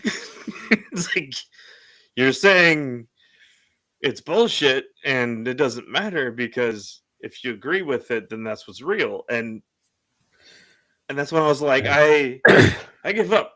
Nothing. I'm not Fox News, so it doesn't Yeah, matter and like it only matters if I say what this person believes is true. Everything else is deception. Yeah. Um, Yeah, and it's or demonic. so. Yeah, so I was just looking up a post that like someone I know like shared. It's an Instagram post, but they shared it on Facebook. But it was I may have referenced this last week. Well, no, because this would have been the day after the election, so I wouldn't have referenced it last week. So they Do they shared need this. a kind dump on their lawn?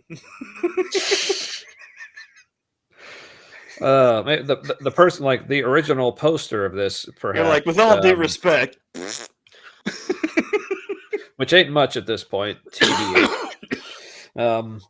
So this is like your typical like conservative Christian white woman on Instagram. Oh, fun. posting a thing that was like, to everyone who's a message to anyone who is disappointed today. Like, I want to speak to the liberals who are my friends, my family, and community. First of all, like trying to tell them, like, oh, I know what it feels like to lose. It's like not the way some of the people we know. No, you're not. It's when Yeah. you're like, no, you're in the old reality. You haven't caught up to what's happening now yet. Yeah, no. So, but they It was ended like, their oh, post. the 90s were neat. Yeah, so like I'll skip most of the bullshit that was in her post, but like near the end, like she says, okay, we do not want everyone in the nation to be forced to be a Christian. We aren't foolish enough to think that's how it works. God must bring souls to himself. Or But then kill goes them on to forever. say, like, right. So after saying like we're not about forcing anyone to be a Christian, but then on the very next But we'll page, try. it's like one of those multi-page posts says it's like we will not bend or budge on forever fighting for laws that reflect and honor what God's word commands. Isn't So that it's the like same fucking thing? right. So it's like we're not foolish enough to think that we can force people to be Christians, but we're just going to write laws that everyone has to obey so they live as if they're Christian or her version of Christian. So Right. That's it's like they don't just do realize that's not. the same thing. Yeah, and yeah, that's what it is. Like they just do not understand what they're actually saying. Or even if they do, Well, they're not then going to that's kind force of us fucked to up. be Christians. They're just going to try to force us to live like Christians Right? until we can't take it anymore. And we either have to die in the uprising or we have to become like Catholic. Like that's what Catholics are. They're like, oh, this all sucks. Everything sucks. I hate me. I hate you. I'm Catholic. Yeah, that's why like when I a lot of times when I tell like the story of like my spiritual and religious background, like without saying specifically the denomination, but like when I talk about like all like particularly like the parts involving like the guilt and the shame and the rules, like people tell me, okay, you are either Catholic or Baptist. Well, And see, I I was think if Baptist, you're and Baptist, the guilt and the shame is celebrated. But like if you're Catholic, the guilt and the shame is a spiritual gift. It's a penance that you do on behalf of the concept. Like uh, it's like Catholicism is just like assuming you deserve it. Like well, but that's the thing, like being Baptist, that kind of is too, because that whole like that Calvinist idea of like total depravity and like everyone is like completely broken, and so right, yeah, where has that not ended in genocide? Like all the Calvinist peoples tend to like off themselves and others. like, like culturally. yeah, yeah. I think it's a feature. Yeah, Or people are yeah, just kind of like I don't know how that wouldn't create nihilism in people. It's like, you're either fucked or you're not. We'll never know. yeah. Well, maybe it does. I mean, I'm kind of a nihilist now, so optimistic nihilist though. But our universe might be a polyp in some kind of dingleberry of another universe.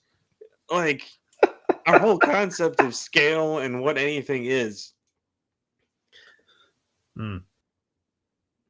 Yeah, so speaking of that, so fun fact I learned recently, I don't know if I've talked about this on the show or not, but it's kind of related because it's that whole like our part in reality and how it may be different than we think, but also maybe might be related to the whole like UAP thing and like how all that works. I don't know. Anyway, so I get some like super brainy, nerdy, whatever scientists were doing math like on black holes. Mhm. And because they were talking about and like trying to figure, okay, an object like of a certain mass. Okay, how small would you have to shrink that object to make it dense enough so that it would form a black hole? It's like, okay, Mhm. that sounds like fun. So they were doing it with, okay, so they, okay, let's take the Earth. So apparently you would have to shrink the Round. Earth down. Round. What a sweet Earth. Round. Uh, Nobody knows probably what like, we're. yeah, my kids know actually. We It's an showed that video to them, excellent but flash animation. yeah, so that's why like my daughter's like she's constantly saying If you telling don't, me if you're things like listening and you I'm don't know what that is, fuck you. You're too late. yeah. No, just look up the video. I think it's just called The End of the World. It's like a There you go. flash animation thing. This is back like before the days of YouTube, back when all the funny internet videos just had their own website. So there Yeah, was like and they spread via email. badgerbadger.com. Yes. So there was badgerbadger.com, which was another classic. But anyway, so like my daughter, like Or she peanut butter like jelly time. yes. That's why like my daughter, like she enjoys saying like I'm tired. It's very useful. Yeah, it is. And like, all right, then take a nap. Fires my sons. But so yeah, so they figured out, okay, if you were to take the Earth and shrink it down to the size of a blueberry, then it would become a black hole. And then I think I don't remember if I think it was the solar system. They said if you basically shrunk it down to the size of like your average Earth city, okay, then that would become a black hole.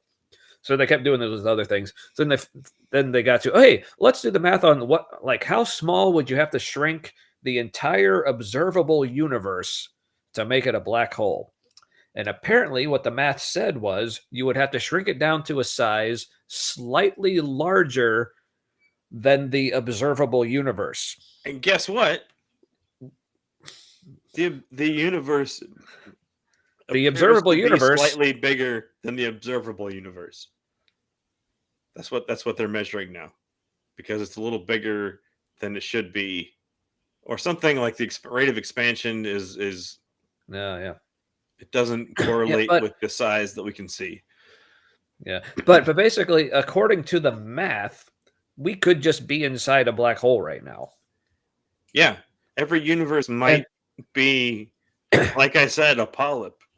which Of another now universe.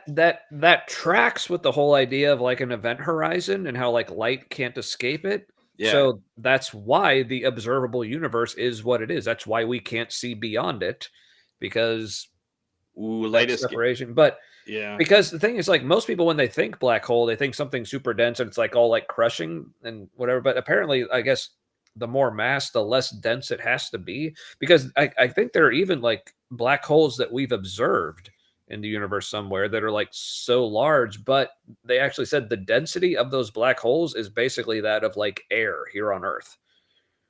What So it's like, yeah. there's also some information, and I wish I knew more of it to like share details. But I remember hearing that there's also the math also kind of works for the universe to maybe go on forever, and Mm, um, so like everything that we yeah. understand as the current universe is like a particular pulse of this never-ending cycle. Like after us, there will be another another kind of pulse from the center of the universe that creates another everything, and the previous everything is still there but further out and has experienced heat death, where like everything is frozen and nothing is happening anymore. And it's so far apart that like light from anything never reaches anything.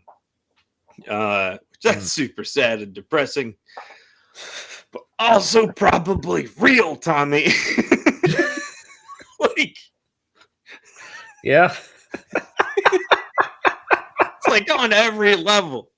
The universe is like, you shouldn't.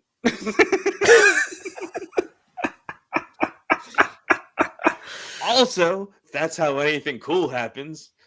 It's when you try. Like, but you shouldn't. Yeah, it's true. I don't know Fuck. why that reminded me, but Yeah. I pulled up my Instagram feed when no one was sitting next to me. My son was sitting next to me on the couch, and he goes, so it's all propaganda these days, then is it? Something like that. And I'm like, first of all, why are you so smart from the Civil War with your phrasing?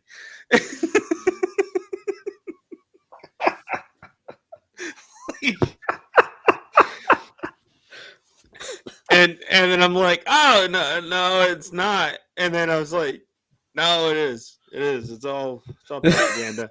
It's like, but then Right. I'm trying to explain, like, not all propaganda is bad, and he's just going, nah, I think it is.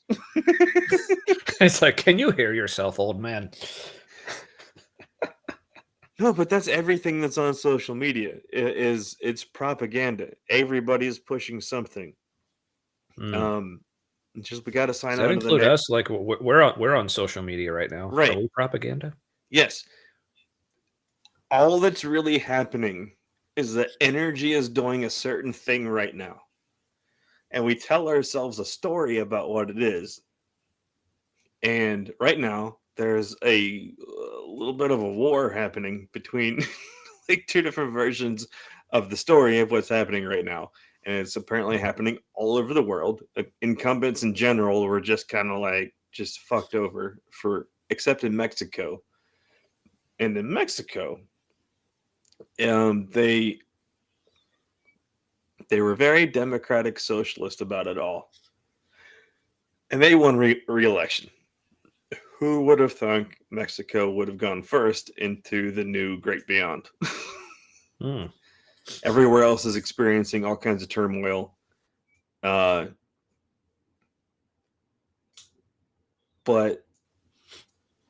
all right, so Trump and the election and all that. We have two different stories about what's happening right now. Trump is a good guy, Trump is a bad guy. And whichever one the most of us think is true is what will be true for the next generations. That's what history will reflect. But all of this is just a narrative about physics. And yeah. But we have to pick a story, because if we don't have a story, nobody survives. And we need to decide what story is us. What story do we want to be us? There you go. There's a lot of people who think Trump is the hero. In the past, not that long ago, like during Reagan, yeah, Trump was the hero. Like if this was the 80s, Trump is the hero, and most people think he's the hero. But things have changed quickly, and right. the majority of the people who think that Trump is the hero and the good guy, they are retired or around that age, or they're in rural parts of the country which are culturally decades behind the rest of the country. And we have that same kind of conflict that we had in the Bible between rural and city. Like remember in the Old Testament in Genesis, like Cain and Abel, like one of them represented country and like herding and all that. And the other one was like a city dweller. And they even say, I think it was Cain goes off and he dwells in the cities. Yeah. And like, So Judaism started as kind of this rural ideology and religion. Mhm. Yeah. And And that's even like so it's a way not to demonize any yeah. people who support the old ways. It's like they helped us get to where we are, which is why that Yeah. many people are protecting it. Um, it's not useful Yeah. anymore. Like it's going to Yeah. destroy us if we let it continue. But there's Mhm. still a lot of people who haven't caught up. Yeah, because like the conservatives, like particularly Christian evangelical, it's like they deny like what we consider like evolution, but it's like they deny like any kind of evolution. They're just like no Yeah, this so like they just view everything as like this is the thing that works, even though like they'll completely ignore that even like Christianity itself has evolved over time. And I mean you even talk about things like traditional biblical marriage. Like that meant so many different things, even yeah. throughout the Bible, but then even more so throughout Christian history. It's It's like like, the way where's I your like to put it is concubine, like, bro?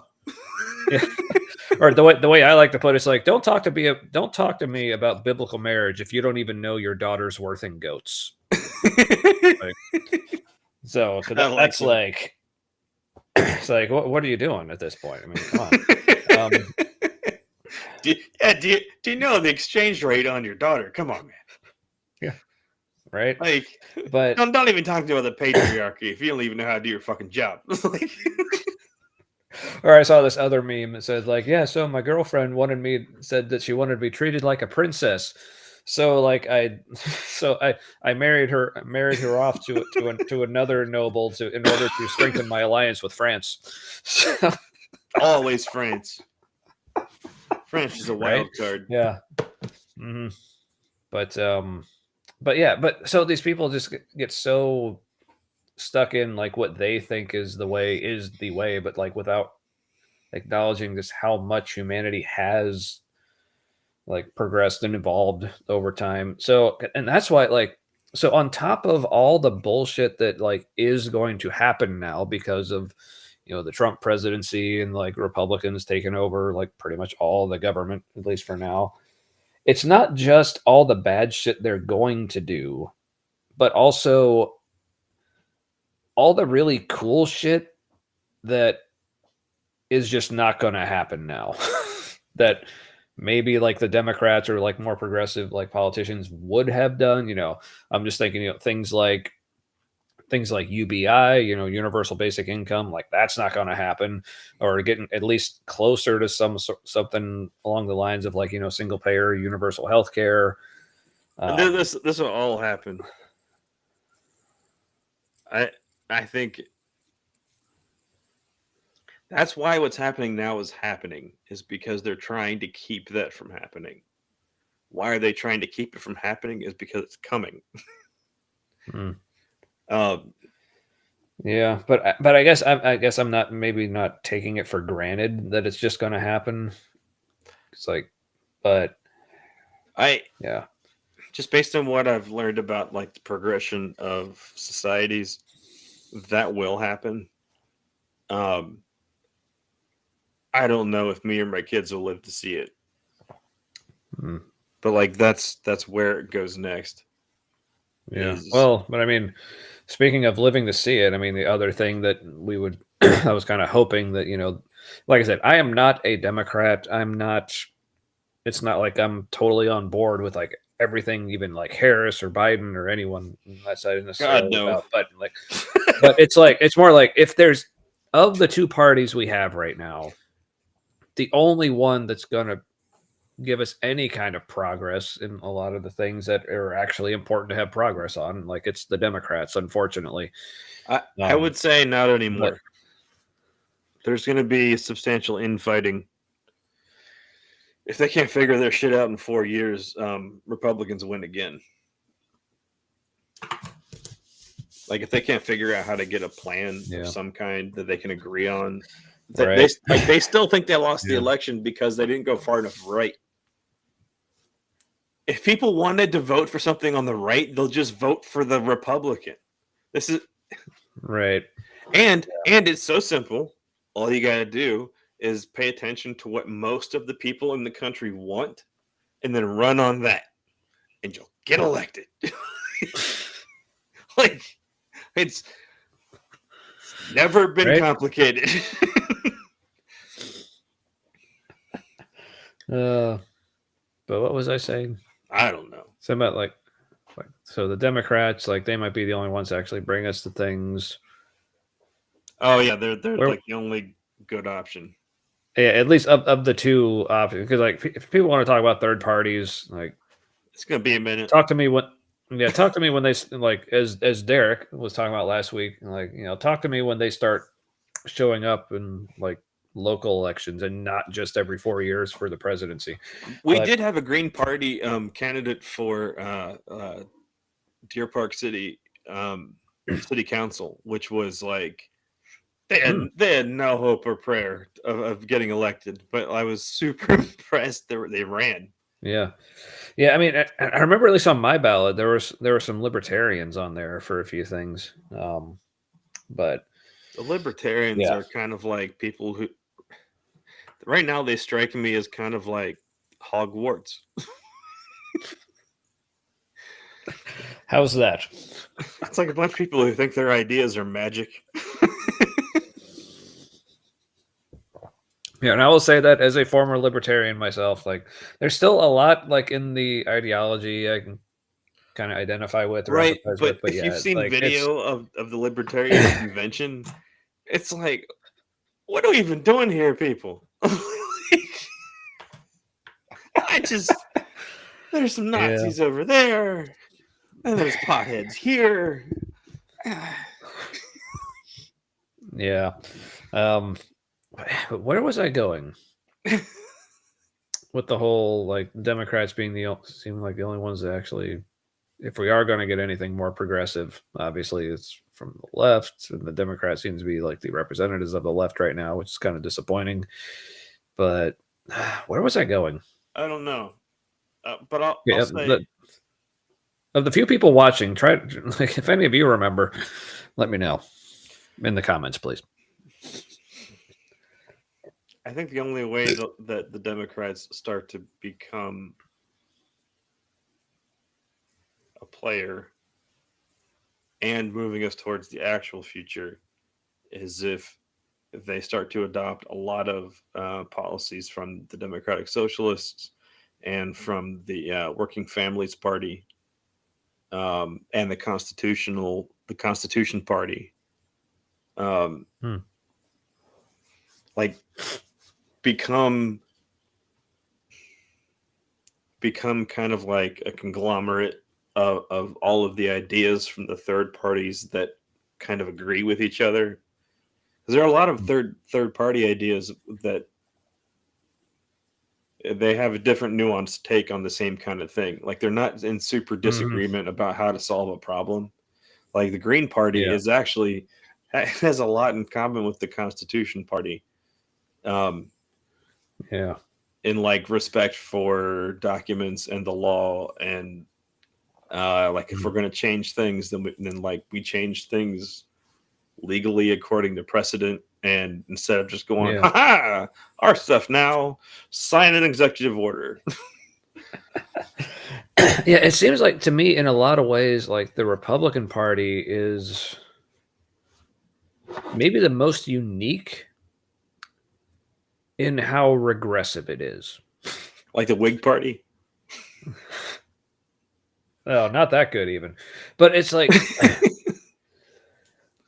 like you said, there's so many different things, like all these third parties, where it's like Libertarian, Green Party, Constitution Party, and like they might even have some things in common with the Democrats. But then it's like the Republicans are like just on like their own planet with a lot of this shit.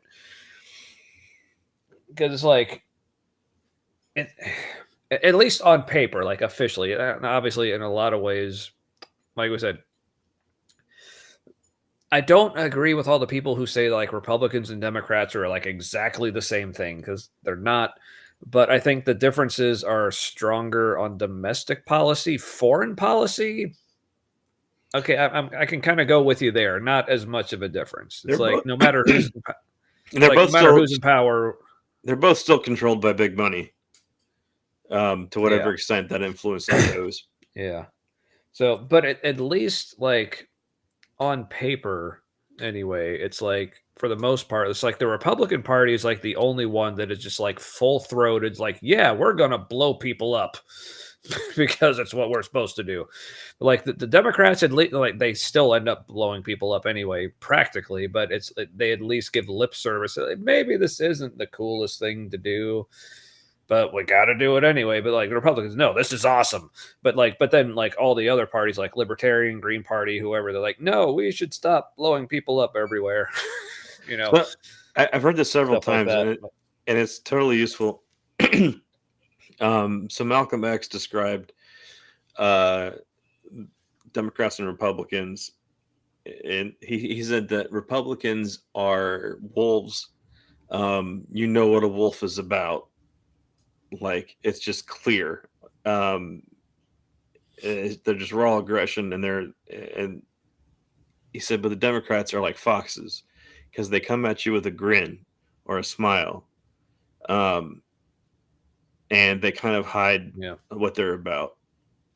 Um, they are both Republicans. I think are a faster route to fascism. Democrats are a slower route, but because they ultimately both protect capital and capitalism, um, that is that's the ideology that is ultimately the most important. And even though the Democrats will talk about human rights and individual rights and all that kind of stuff, Mm-hmm. they'll only support it insofar as it plays well with money. And once it doesn't play well with money, it gets thrown under the bus. Mm-hmm. Yeah. So it's kind of Whereas like, I don't know. They both go to the same place. One goes faster. yeah, and just like with different optics and messaging. Like one, I mean, it's a meme, but I thought it described the situation pretty accurately. It's said like the Republican Party, and it just showed like a military plane just like dropping bombs. The Democratic Party, same plane dropping bombs, but like on the plane there was like a pride flag and like a hashtag BLM and Yeah. all this stuff. It's like, yeah, yeah. Every time somebody says BLM, my brain kind of like rearranges it into like liberal bowel movement. And so anytime anybody says that, I'm like, all right. No, it's not that. Yeah, because BLs do really M. uh, yeah. Um, That's another thing where a grassroots thing got co-opted by a particular organization yeah, yeah, that they named the same thing as the movement. Not cool, but it happened. yeah. Eh. So anyway, well, anything else like election wise Uh, that's really like weighing on your heart that you need? I recommend. So something that's been really helping me get through it is the Majority Report on YouTube. Hmm. They're kind of like an independent news commentary thing from a left perspective, uh, not Democrat, like from a left perspective, like a socialist perspective. Although they are like mainstream friendly, that's been helpful. They're starting to do programming. They're a daily show, weekday show. They've been having stuff about like um, getting through this, uh, Hmm. what steps to take, um, to put your feelings to like use. Um, Also, Greg Stoker, he's a Hmm. uh, former Army Ranger, Green Beret, counterintelligence, counterinsurgency. He was a bad dude until he became a anti-war activist. Hmm. They are covering stuff on colonial outcasts on YouTube about resistance movements getting plugged in, what community defense looks like. Also, just kind of like going through it as a like-minded community. Um, he also does something on Mint Press News on YouTube, which is called State of Play, and it's kind of a geopolitical analysis of international things Hmm. focused around the Middle East right now, but also some Hmm. domestic things.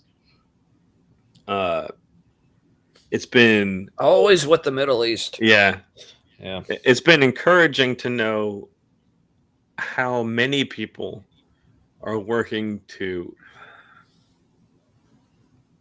live in the world that they want to live in, like what people's efforts and like a lot of the Mm-hmm. grassroots stuff, and learning from resistance movements from the past, and just the like the community. And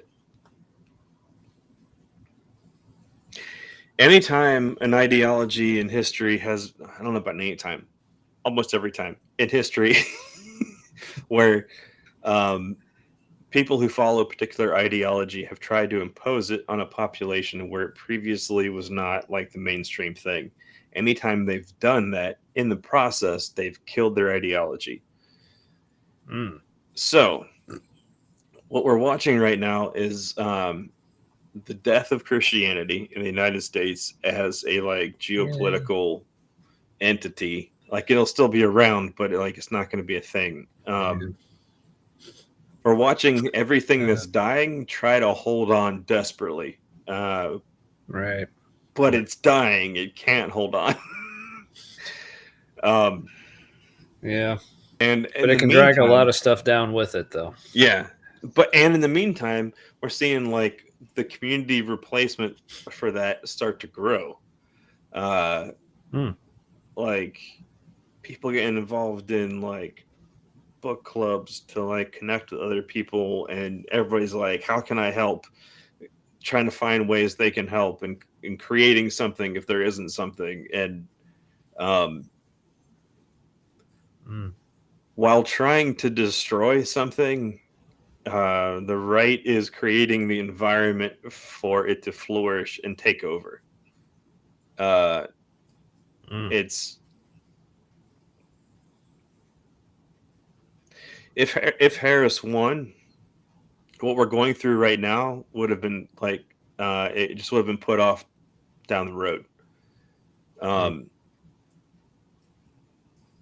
they're going to overreach and do super unpopular things, and they're gonna their whole movement is built on destroying things, and now they're Yeah. supposed to govern. Yeah. Now they're supposed to maintain things and make it better, and they only know how Right. to destroy things. Yeah. Which is why I'm hoping that the level of stupid in this government is just that right level where it's like just stupid enough to be ineffective, but not so stupid it actually becomes like apocalyptically destructive. I'm But I'm banking on yeah. a lot of smart people doing stupid things quickly. Uh, Mm. because people like Stephen Miller, I think he's one of my people. I think he might be on the spectrum. But he's on the bad side of the spectrum. I don't think I know that person, but that's okay. He's kind of an Um, evil genius on the right. Uh, mm, I I can kind of see how breaking it faster would be helpful. mm, Because if we're going to rebuild something better, then it does have to be destroyed to a degree, and they're yeah. kind of doing it for us, Yeah. which is kind of the Uh, ultimate self own. yay. Yeah. No, but run the idea of like where to go from here. And I guess particularly from I guess our like whether you want to call it like atheistic or just non-religious or secular like point of view, and like how to engage like where things are now. Did you watch Zadanza last week on Thursday? Yeah. So there was something that the Dan in Zadanza. If people aren't familiar with Zadanza, It's a great time. it's yeah, they go live every Thursday night at, like I think it's like 10 Eastern. Probably. I don't know. It's really because like Zod is in like Alaska, and I forget where Dan is, but anyway, He's in so Texas. it's that's right, yeah. So it's these two YouTubers who like independently had their own thing. So there was Prophet of Zod, which is just one of my favorite YouTube channels of all time. If you haven't seen Prophet of Zod, check him out. It's absolutely fantastic. And then the other guy, Objectively Dan. I don't think I've ever actually watched any of his stuff, which I really should, because I mean I like him on the show. So anyway, Yeah. these two guys, they just started doing their own live stream thing. So they were talking last Thursday about, the election, because it was kind of the thing to talk about. And one of the points that Dan brought up was it's almost like people like in our space, like the atheist, what do you call it, like non-religious or even anti-religious or secular humanist, whatever. He seemed to be taking the point of view that it's like we've been going after the wrong thing. It's like people going after like the Ken Hams, or the like conservative evangelical fundamentalist creationist whatever. He's like, no, we need to be going after like the Christian nationalists, like just directly taking that on. And I get where he was coming from, but at the same time I feel like directly going after that, I don't know if that's really going to do anything, because the people, once they get to that level of like being Christian nationalists, it's like it's almost like the more you attack them, the more they take that as they're doing the right thing. Is, oh, see how like under attack and persecuted or whatever we are. Yeah. But to me, it's really like, it's the anti-apologetic thing, like, because that's like the base of it. It's basically, it's like people don't become Christian nationalist without the fundamentalism part of it. Mm-hmm. So if you can chip away at whether it's going at young earth creationism or going at biblical inerrancy or whatever, I think you kind of have to chip away at those, because once people lose that, like the Christian nationalism just goes right along with it. You know what I'm saying? So it's like, yeah, like people aren't Christian nationalists unless they already hold all these beliefs that a lot of the like kind of like atheist secular space is going after, as far as like the apologetics. So I feel like going directly after the Christian. I don't know if that's true, because my mom was Catholic, and then like Fox News turned her into a fundamentalist. She would say different. She would say I probably turned her into a fundamentalist because I was, and I apologized for that. Yeah. Well, I guess. So like I don't. Yeah. I think we're in a kind of place now where like Christian nationalism is kind of a new thing on the scene. Yeah. And so there's like a Christian nationalism, fundamentalism. Yeah. Yeah. So I guess where I was, I mean, because back in the day, like when I was more like a fundamentalist and a Republican, I mean, I guess the term maybe wasn't used as much, but like I probably would have totally fit the mold of like Christian nationalist. Like, yes, I want the laws of our land to reflect, the laws that, as I see it anyway, I would have, I think I would have said, I think I would have been similar. And tell me if this is accurate for where you were too. I would have fit that mold, but I wouldn't have thought I was. Would you say the same? Yeah, maybe, but honestly, like back at that point, if you would have like introduced the term Christian nationalist to me and told me what it was, I probably would have been like totally on board. Like, yeah, like, sure, I'm a Christian nationalist. Yeah, but then I'm just thinking about like my own thought process. Yeah, Jesus is awesome. Native Americans suck. Yeah, sure. Yeah, exactly. Yeah, please don't clip that. But I'm just thinking back at like what kind of broke me of that whole mindset, because like at that point it's because like I lost what is now like known as Christian nationalism, like that part of my like ideology, but it wasn't because that's what changed in me. What changed in me was the fundamentalist Christian mindset, and it's like the whole Christian nationalism thing just kind of fell with it. because I had changed my mind on the more like fundamentalist thing. So if I'm not a Christian like evangelical fundamentalist, so if I've already been like disconvinced or unconvinced of that, then I had nothing to keep me in the Christian nationalist mindset at that point. Does that make sense? I'm not saying that's the only way. Like you said, like with people like your mom, it's like, so I guess my disagreement with Dan was like, because he was saying like we need to make a complete shift. This I'm like, okay, maybe some more emphasis on that, but I think there's going to be a lot of people who, if you can just go as far as break them of the illusion that like the answers in Genesis, young Earth creationism, that's the truth. Break them of the whole biblical inerrancy thing. Break them of like all these other like various apologetics or whatever. That as soon as they like disavow themselves of those beliefs, like the Christian nationalism is going to follow with it. I feel. Yeah.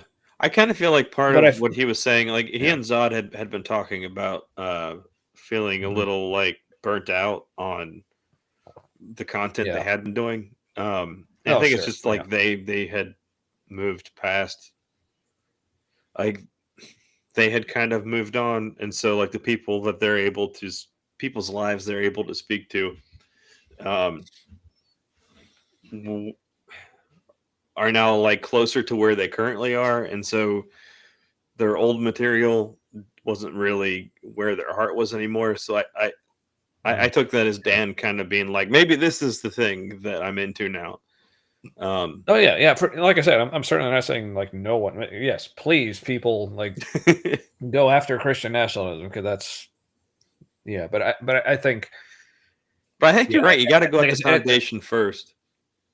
yeah, because it's like yeah. I guess with like I said, like with people like your mom who are like coming at like Christian nationalism, like not from that like evangelical fundamentalism, route. So I guess maybe what I'm saying is like it's like Christian nationalism is a place where people arrive through these different paths. But if you can take away those paths, then they're just not going to get there. Or once they're at Christian nationalism, like they're standing like all on all these bricks of all these other like ideologies. So if you can remove the bricks, then yeah, the Christian nationalism falls with it. But I feel like if you just go directly at the Christian nationalism, like this is like once people get to that point, they are like so entrenched where like I don't know if there's anything you can say to them at that point directly about like that level that's gonna Yeah, which is change why anything about it. Robbie So Roadsteamer has a YouTube channel, because he's who? like that guy who I sent you a link. He's the guy who just goes out and Oh, harasses sorry. comedically Oh, like okay. the mega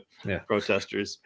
Yeah. I mean, Like I'll there's no confess it's not convincing them, and so you just kind of like, it's basically like elaborate gallows humor. yeah. Yeah, because I'll be honest, this isn't just you, but like other people, Jimmy, actually, someone's watching, but like several others, like at least half the time when like someone sends me like a video or something to watch, like I just don't. Like it's not because like I don't want to or I think it's like I actively am against watching it. It's like I just don't.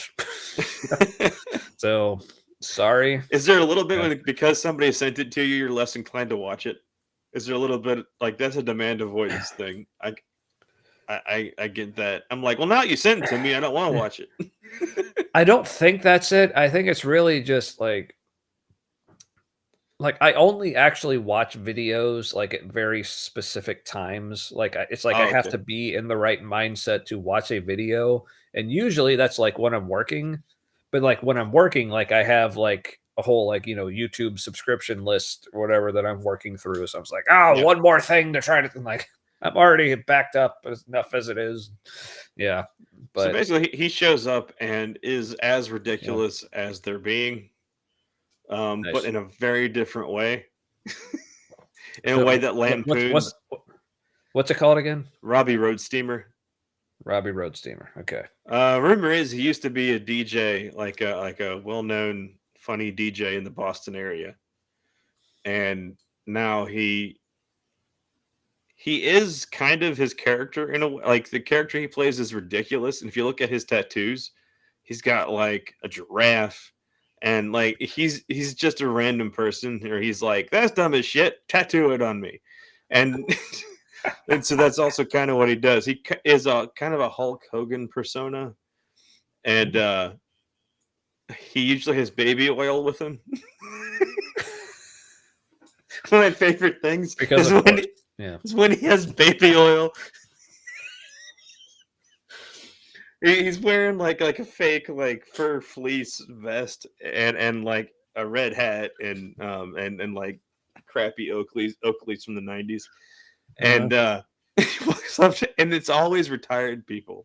It's always senior citizens at these Trump things, the little mini protests. Right. And he's Right. doing the Hulk Hogan voice, and he walks up to a guy and he's like, "Hey," he's like, you're gonna want to be oiled up for this, brother."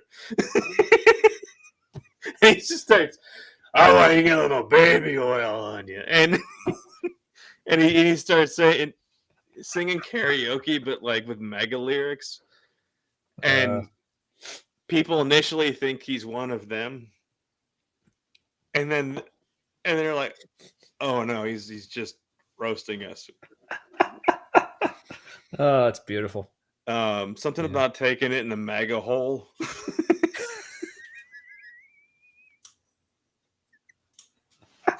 and then like these old ladies are like, "He's thinking about taking it in his ass, you faggot," and and he didn't say any of that. It was just MAGA hole, and like they just were like, "Oh, he's gay and it's gay," and it's all in their minds. And oh man. Oh.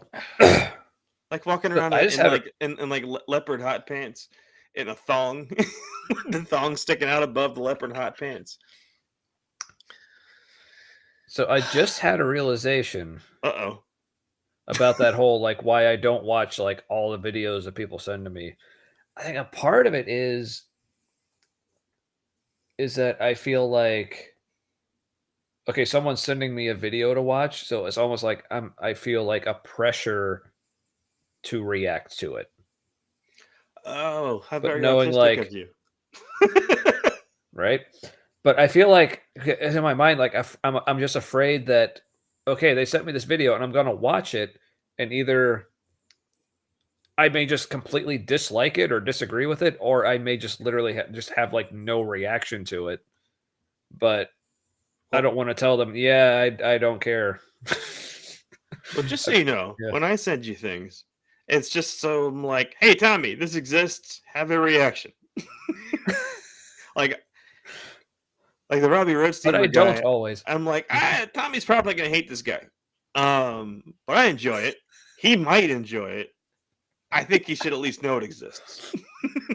And I appreciate that. But so there's that aspect of it. But then also like I was saying before, like the whole like I already have like a whole backlog of like things that I'm trying to work through like on my end. So just so you know, like anyone like you or Jimmy or anyone else who like sends me videos, just so you know, like maybe a while because like Gutsick Gibbon, one of my favorite YouTube channels, just dropped like a 5-hour video. Whoa! On what? So She's always about like biology and stuff, right? on there was a conference held at the Ark Encounter. Oh, Basically, in what she's done a couple other videos leading up to it. I can't remember the name of the guy, but basically how like this organization, like these people who are speaking at this event, like they're basically a cult. And yeah, it's here. I'm gonna look it up now because the I Ark can't remember Encounter the needs guy's cult money, to be honest. right. Yeah, so let's see. They did build a residential compound. Did you remember hearing about that? I did, yes. It's so they can have workers for their facility. They're kind of like shipping in Eastern European people and Hmm. I don't know, Yeah. backwoods white people from the violent backwoods. Right? Yeah. Okay, so I found the video, but like the description doesn't really actually say much. But I guess there was a conference there called The Politics of 6-Day Creation. And it had some speakers who were like Gross. basically just like hardcore Christian nationalists. Like, That's where the there's money is, man. yeah, I can't remember the name of this guy, but like his organization, it's like headed out of like I want to say like it's Moscow, Idaho. There's a Moscow fucking everywhere. There's a Moscow in Ohio. Yeah, yeah. But anyway, so yeah, so just as people know, like I certainly like appreciate the hell out of people sending me stuff, but just so you know, I do not get to all of it, and Also, that's why. So like on the subject of Christian nationalist six-day creation people and their money, um, yeah, the right wing like media space, right wingers have some serious money. Not most of them, but there's a lot more money behind right wing groups and propaganda than there is stuff on the left. People on the left tend to be doing it because they want people to know the truth. They're not really motivated by money, which also means they don't attract money. Um, and I've seen like several YouTubers saying like if we're gonna beat this, like we need more finances, to like yeah, be able to respond to things. Um, right, I get that, and I think it's worth it. And at the same time, I don't think that's where I think we have to decentralize that kind of stuff. Um, like the internet is decentralized. There are people who are hmm trying to leverage it for like corporate gain and stuff, but right, in general, it's decentralized, and there's always going to be some way to get around the centralization that tries to happen. Um, hmm so I don't know. I feel like the successful version is going to be like an internalizing of the ideas to decentralize it so that we don't need really good propaganda. We just need mm. people willing to share what their picture their version of reality with people when it's appropriate. Mm. That's Yeah, slower, but it's also the way you get it ingrained literally in yeah, DNA so that like if people yeah, pass it on generationally. yeah. Slower, but maybe more sustainable. Yeah, Yeah, for less sure. volatile. I mean, because Yeah. it's ingrained. All right. So so my bladder is at the point where we either need to like stop now or transition so I can go pee. But so like was there anything else on like the whole like election angle you wanted to get to, or did you want to get to more like the UAP hearing type stuff? Or what are you thinking? I don't election stuff. I feel like has to play out more. There's a lot of speculation. We got to Yeah. see what's going on before we know what to respond to. Uh, but I want to be opinionated, damn it. Prepare your networks, build community, because no matter what, that Yep. builds resilience. Mm-hmm. Meet new people, find the like-minded people, people you can trust. Like even if they're not ideologically similar, just like can you trust them? They have your back. Mm-hmm. Um, Yeah. just and build all that. Yeah. And I will say, at least for people who are like in the area, I know like Ohio is looking like it may not be a very safe state. But for like people who know me, like my house is a safe house in Hmm. an unsafe state. So reach out anytime. We'll be For real. better off than Florida, Oh, in so many ways, yes. Yeah. and I don't know how much that's saying.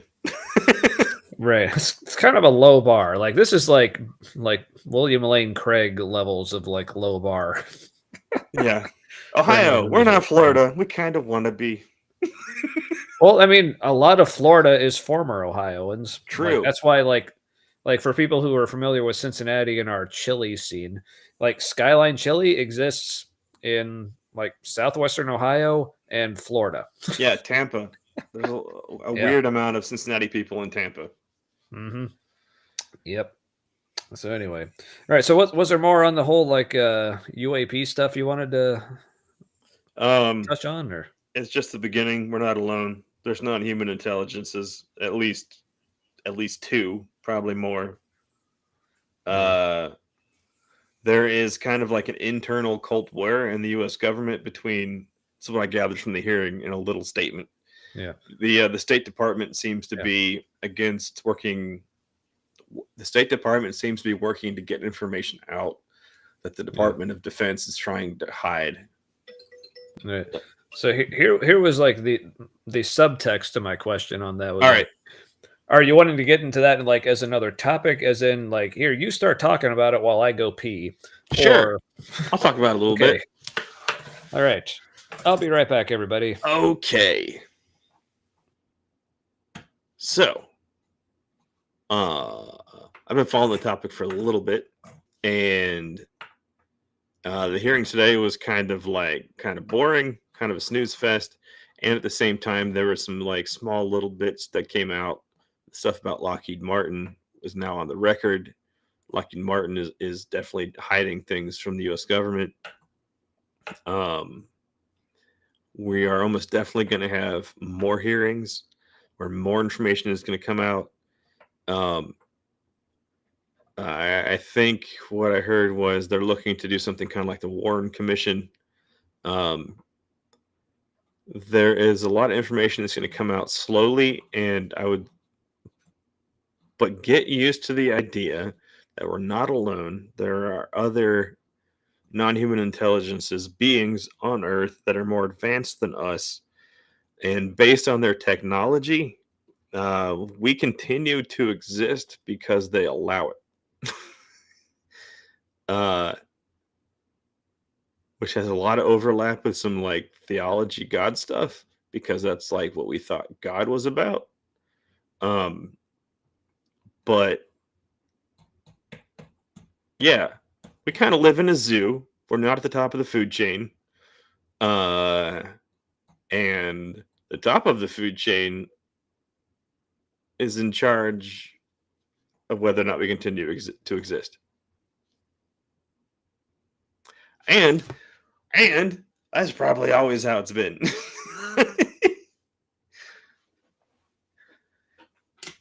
So that's super heavy, but it's also probably always been true. Interesting. All right. Well, I'm over on this side now.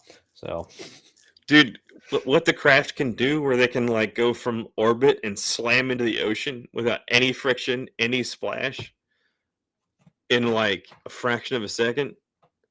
Like, beings with technology that can do that.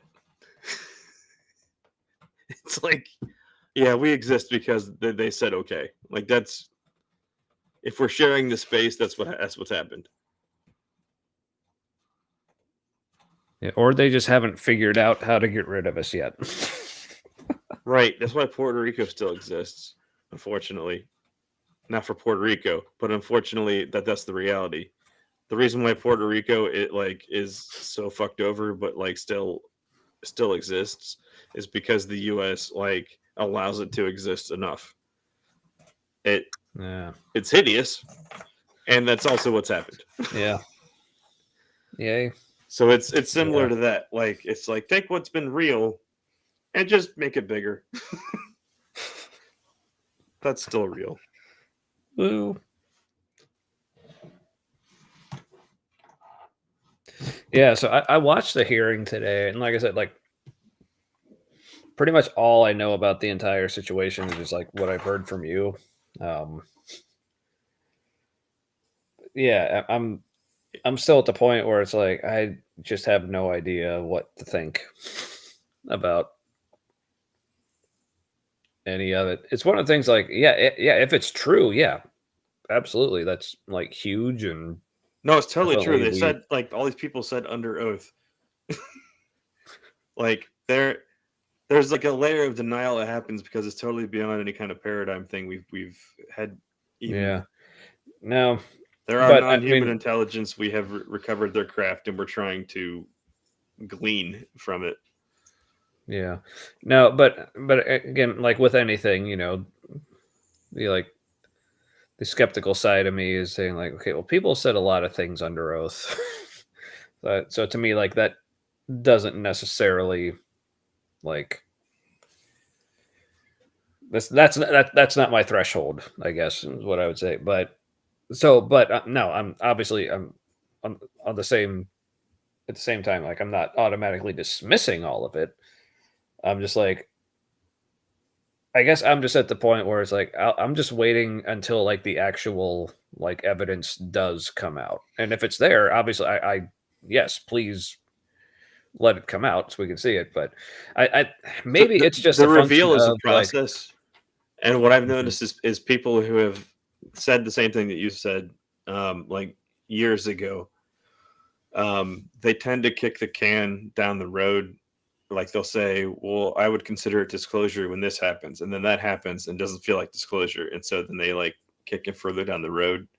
And I think it's such a paradigm shift that the disclosure that it's real is kind of a slow realization. Um, because we've assumed we're at the top of the food chain on Earth, and yeah, that hasn't been true since at least the 40s. And there's evidence that, like, as long as we've been here, we haven't been the top of the food chain. Whatever the other things are, they've been here too. Um, yeah, yeah. I guess maybe for me, it's more just like this on like the practical level, because like for people who like, and part of it's just this for me is just like completely personal. Is just for the past several years, like I've just had so much shit going on where it's like real estate in my brain is like at a premium right now, what to would put it one convince way. you? Well, I guess it's not so much about like what would I don't I have no idea what would convince you, but it's also like, so there's like one level of, okay, this is happening, but then it's like the other level of how does it actually affect my life? Is there anything I can actually do about it? Oh, I get it. Yeah. So it's like, yeah. So for me, like in my brain, it's like I don't really. I would say, I would want to say I don't really have time in my or space in my brain for things that I can't actually do anything about. But doing an inventory of the kind of things I obsess over that I have no control over would disagree with that. But yeah, it's. I mean, to me, it's I guess similar to like the whole God question. Like people who would like insist is that, okay, well, until it shows itself in a manner that says it has any interest in me knowing that it's there, and like how it actually affects my life and what I actually need to do about it. Okay, once we get to that point, then I'll care. Or if, like I said, I don't know what would convince me this. Like I said, I'm certainly not convinced that it's not real. Mhm. I'm just like, and maybe it's just like I said, it's just something I haven't really looked into that much. Like other than like hearing you talk about it, watching the hearing today was like the first non-you, I guess, information I've really got on it. So, And I respect that, like, and none of it seems real. what's that? And I respect that none of it seems real. Yeah, because I will say, like honestly, like probably the only reason I have any interest in it is because it's something that you've talked about, and I generally like trust you and Yeah. things. But because like honestly, like so far what I have heard about a lot of this stuff, like to me it sounds completely indiscernible from like any other like conspiracy theory or thing that turned out to not be real that I've heard. Like, but Read I don't know if it's not an audiobook yet, it will be. Lou Elizondo's book Imminent. I really recommend it. It's everything that the government would let him say. Like everything in there was cleared by fuck, I forget the name of it. Yeah. Everything was cleared by like the Department of Defense publication branch, whatever that's called. Um, so Yeah. it's all accurate. Um, and I would just encourage you to learn more about it because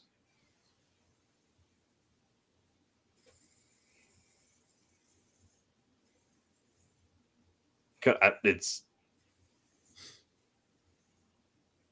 I don't know. It's real, and until you hear the different evidence, and it's not like a conspiracy theory where like somebody said this. There's like no, there's nothing I can say that won't sound like a conspiracy theory. Uh, I would encourage everyone to look into it and get comfortable with the idea that it might be real, might be true, because if at some point like whatever is behind the phenomenon like reveals itself in some way, it would be much better to have thought about like what if it's true than Mm. to be Yeah. faced with the sudden shock. Yeah. Yeah. 'Cause I guess where I would put myself is like, yeah, I'm definitely open to whatever it is being whatever it is. But I guess maybe what it would take, like I said, I don't know if I can really say what it would take to convince me. 'Cause, I mean, it's so hard to say, but I guess what I would imagine it might take would be like actually seeing the stuff. Like if they're talking about these life forms, actually seeing one of these life forms, you Well, know? the good news is David Grush and Lou Elizondo have been able to say things in a skiff they're not allowed to say during hearings because of What is a skiff? I heard them talk about that, but I have no um, idea what that is. secure compartmentalized information facility. It's basically a shipping container that's been decked out with uh, sound resistance, electromagnetic resistance. Like once you're inside, nobody can spy on you, and the door is locked and opened from the inside. Um, so it's a completely separate environment. Gotcha. And Okay. there's certain files that can like paper files that can only be opened in a skiff. Like that's Mm. how tight the security is. Like there's like hard copy files that like live in a skiff, can only be read in a skiff, and then they never leave it. Yeah. um, so fuck, what was I saying? I was talking about like it would convince me if I actually saw one of these things Oh or yeah. Um, so David Grush, who was a guy from the previous hearings, he was the guy who prepared the president's daily intelligence brief. He had the same level of clearance as the president. That really didn't get covered in the hearing, but he realized that he was aware of things that like he wasn't allowed to tell the president and that Congress wasn't aware of. And these were things that both the president and Congress should be aware of. Mhm. Um, and he did not have firsthand knowledge of them, but he had access to the information because he had the clearance for it. And he realized this stuff never showed up in the briefings and Congress never acted on it. And so he realized there were a lot of people who were legally entitled to the information who didn't have it. And so he became a whistleblower and he started telling members of Congress who were legally cleared to know the information but didn't. He started telling them if it was in like a skiff, uh, and he gave addresses of where the craft are being stored and worked on. Um, he may have given addresses and locations of where the bodies of occupants of the craft are, and the members of Congress who now had access to the information they should have always had access to. They began looking into it, and there's kind of this internal struggle between the State Department and the Department of Defense because they have different goals. Like one is about survival of our culture and like diplomatic relations, and the other one is about like killing all the bad stuff. Mm-hmm. And so there's this internal conflict happening. There's information that was released today that was cleared by the State Department, and not the Department of Defense, which is really interesting. And it would indicate that there's like an internal conflict there. Because normally it would be the Department of Defense releasing this information, but somebody from the department, from the State Department, decided we're going to get everything we can get released from our end to try to like force the hand of defense contractors to release the information they're sitting on and denying they have.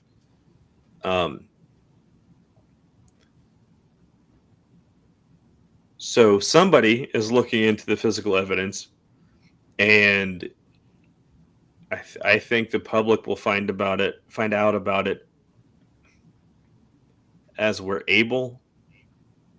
Like even if we just had like multiple members of Congress on like the Intelligence Committee and Intelligence Oversight Committee, even if like all of them were like, I've seen it, it's real, I touched it, I poked a dead body, or at least as close to it as like I'm able to. That might be as close to touching it that we can ever get because of national security. But if we had like people from both parties, like bipartisan people who are like, yeah, saw it, fucked me up. Like, if they are sufficiently shaken, then I would believe they've seen it. Yeah. I guess maybe like the type of people, I guess I would expect to like maybe trust more is like, I want to hear more from, I guess I would be more impressed, if you want to put it that way, if I'm hearing more about this from scientists than I was from politicians.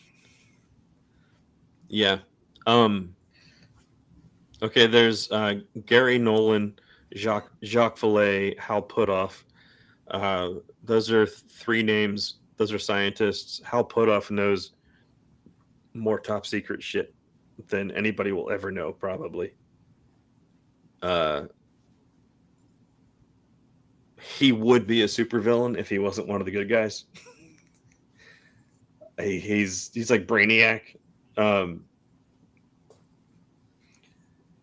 those are scientists who have a lot to say on the topic, and that's what I ended up believing more. And yeah, oh, and I guess I shouldn't say like just like any scientist, but like just from the scientific community, because like I mean, like I said, this is just my skeptical brains. Like, because like you can find a handful of scientists to agree with like any like crackpot. No, these are like the best idea, but some of the best in the world. Yeah, but I don't know that. But no, I just like look into it. Yeah. Gary Nolan has 40 patents to his name, like over 40 patents. He's invented most of the genetic research tools in his lab. Hal Puthoff has been involved in all kinds of top secret stuff, and he has I forget what his stuff is. Jacques Vallée has been he's the guy the French guy in Close Encounters of the Third Kind. That's who that character is based on. He was an advisor for that movie, which is why there's several things in that movie that are completely real. Okay. Yeah, like I said, it's like I said, I mean, I can try to describe it. It's hard to really like imagine like, okay, what would convince me, but yeah. I know that sounds arrogant or whatever, but you will be. Okay. I'm not going to do it. I'll just wait for that. Because like I said, there's like two different thresholds. It's like convincing me that it's real, and then what does it actually mean to me? Like is it just okay? That's real. Like, is there anything I can do about it? I don't know. But, well, no, yeah. but it does change our story of who we are.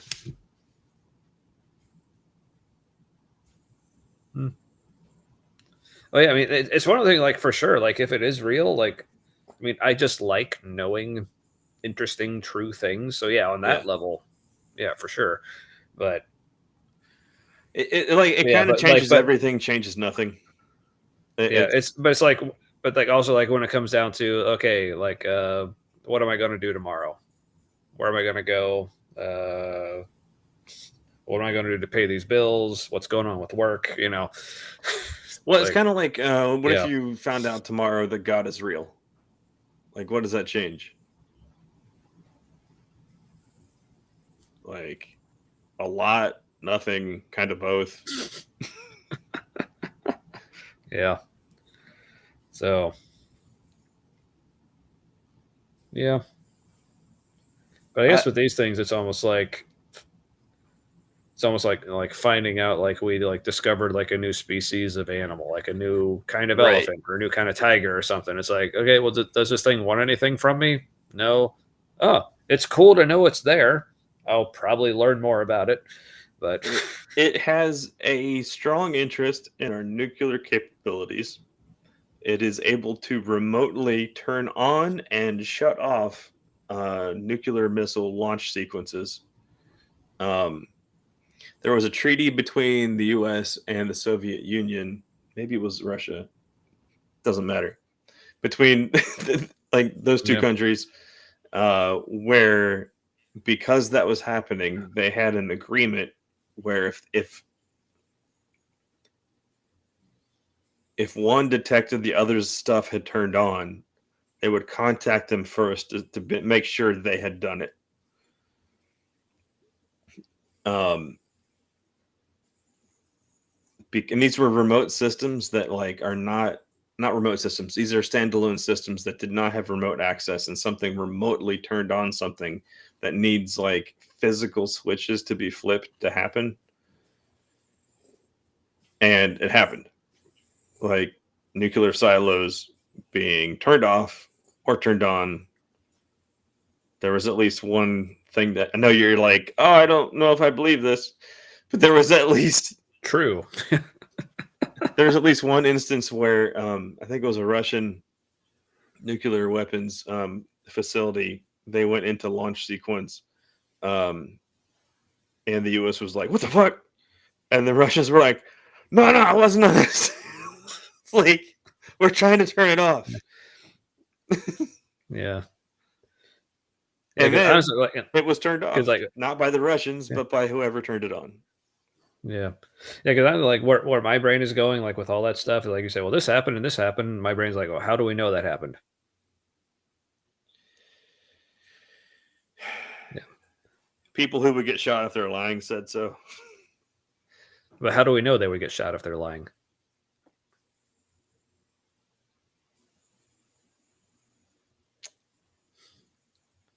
You just gotta look into it. Okay, but what if I don't got to look into it? Well, then when it comes out, you'll know too. Okay, I'll just wait. Honestly, like that's really where my brain is at with this stuff. Is like, just tell me when you figure it out. I'll care then. I like the figuring it out part. Yeah.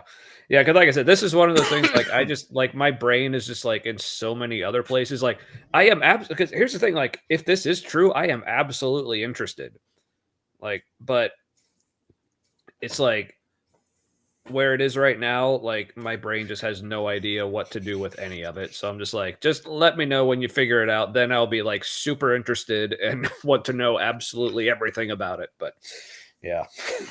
Yeah, But at this point, my brain's more preoccupied with my probably like 12th or 13th playthrough of Dark Souls 3, and no, I mean it's really bad timing. I mean, like it's after like a Yeah. horrendous election, and everybody's like, Yeah, "Oh, which the world might be ending," and there's the UAP hearing, and we're like, "Oh, so the world might be ending." It's like yeah, I'm which still dealing with like the other might be ending. yeah, because that was part of like, and I don't know like in which direction this is like making my brain like view this, but to me there was something about the whole like, okay, now this week we're having this hearing. Like really, like when everyone's focused on like literally I anything else know, but this. but it's been But scheduled since like yeah. May or June, But they and knew that this was gonna be happening. This yeah. this So, like was I said, I'm not they've saying been that having pushes I'm yeah. a hell of a time. They were denied access to a hearing room by like scheduling people. Sure, they can learn all kinds of stuff in a skiff, but the Department of Defense needs to authorize use of a skiff, and they have been not Mhm. allowing that. It's like, oh, so there's something to hide then, because if there wasn't, just let people talk bullshit in a skiff all day long. Like, what do you have to lose? So like, it's like an Yeah. admission that it's real. And when Lou Elizondo was like, something about a crash retrieval program, and he's like, I can't discuss that outside of a skiff, but which is kind of what he said. And it's like, oh, Mhm. so you're saying there's something to discuss? Yeah. That is top secret. That was an Yeah. admission as Yeah. far as he was able to answer. Uh, my brain just had another one of those, "Aha! This is why I feel this way about this kind of thing." Okay, I think just, like, coming off of the whole, like, being religious and, like, very Christian for what I thought was really good reason, yeah, but found out really wasn't. I guess but it's one of those things that I felt like I had to have a super strong opinion on yeah, because it was so vital. So I think my brain is just in this phase now where it's just averse to anytime I'm told this is super important, you need to have a super strong opinion about it, but you know next to nothing about it. So at oh that yeah. point, my brain is just like, I am just not interested in that whatsoever. You don't think I'm done that to you, do you? No, I think Okay, like you is like the way I view like how you're coming at is like this is something you have looked into a lot yeah, and it's something you're super interested in. So obviously you want to talk about it. yeah, So and in that sense, I'm honored that you're talking to me about it because, but at the same time, I'm like literally like my brain like doesn't know what to do with any of this on a yeah. certain level, doesn't want to do anything with it. No, and like I'll say, it was Yeah. hard for me at first because there is kind of like a weird like mental space overlap with spiritual stuff. Um, Yeah. and at first I was like, oh, I kind of want this to be true, but then I was Mhm. also like really sensitive to that kind of thinking where I'm like, just because I want it to be true, like latching onto it. Um, Mhm. and there were a lot of scientific, a lot of scientists, people with like pedigrees were like people in like the scientific field and the government field were saying like, yeah, we trust this person with like our life, basically, from both groups. And hearing people say the kind of stuff that I never got from religious people, but those religious people insisted it was true without evidence. Now these people are saying equally wacky shit, but they also have evidence. And Mm. Yeah. it is one of those things where like you shouldn't and you can't just take somebody's word for it. Like you do need to Mhm. want to learn about it until Yeah. like a UFO is like broad daylight, everybody's in a city sees it, and the government's like, that was swamp gas, and then everybody goes, this is all bullshit. Yeah, I guess the way I would describe it is like, okay, clearly, like if this is true, or like even if it isn't true, like this is a big deal, like the discussion, Mhm. whatever. But so it feels like either way, it's something like you should have like a strong opinion on. No, Well, but if it's something that like is true, then it's like you should believe it because something of this magnitude to deny it is like but if it is true but you deny it, like that's a huge deal, you know? I don't know if it. But I but would I say guess don't. I would say don't believe it. Want to know more because right. it's Yeah, always so bigger I than our guess understanding. yeah, so I guess where my how my brain is approaching it. Okay, this is clearly like if it's true or not, that's very important to know either way. But in order to know either way, that's going to take more involvement than my brain really feels like committing to at this time. So it's just No, like, that's legit. yeah. So that's why I said I was like, I'll let like the people who are like super interested and like can figure this shit out. It's like, all right, just let me know. All right, Like so here's it's like why. yeah. Here's why I It's trust like Lou pretty much like Elizondo. anything else that I'm like super interested in. It's like I usually like defer to experts because they're things like I had known like I know absolutely nothing about like volcanoes or whatever, but I find them interesting because like some people who know what the fuck they're talking about have figured shit out and they can present it in a way that makes sense to me. It's like, oh yeah, that's cool.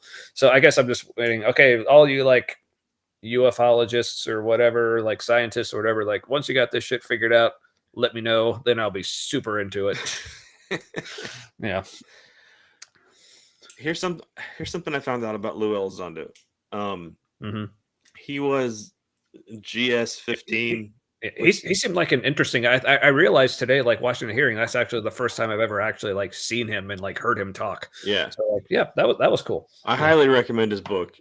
Um, his family What history is what's it called? imminent. Imminent. That's it. Yeah. Um, his family history, like his dad trained him to be part of like a second Bay of Pigs. He was a Cuban dissident. Mm. Originally fought with Castro, then Castro was like, "Ha authoritarianism," and his dad was like, "Fuck you!" And he was in Castro's prison for Yeah. like a couple years. He has a crazy, awesome story. Anyway, he Mm. was Yeah. the highest government service pay level um, for civilians. He was formerly in the military, but this was a civilian role, and so he Mm. had six-figure salary, decent house, decent life, um, guaranteed pension, all that good stuff. And he went public with the stuff that he realized that Congress didn't know, the American people should know, because it's just science stuff. Like there's like scientific facts that like humanity should know. um, Hmm. and in doing so, he ended up with like threats to his life still. Uh, his family ended up so broke that they were living in a trailer, like a camping trailer. Him and his $2 and his wife were living in a camping trailer on somebody else's property for a while. Um, for quite a while. And so he went from completely cushy job. He worked hard, but like financially cushy, Hmm. um, and kind of lost everything. Uh, and that was attested to by several people. Also, everybody speaks highly of him, and the people who don't say some like outlandish shit, like he never worked for the Department of Defense. It's like he has his check stubs to prove he did. Like, what are you even playing at? And Hmm. no, he's just an awesome dude. I recommend just looking into him. Very genuine person. Built like a fucking tree stump too. Yeah. Mm. Like he can't put his arms down because like one, he's built like a barrel, but two, like just his muscles are in the way. Yeah, man. Glad I don't have that problem. Yeah. He ran. Yeah, like I said.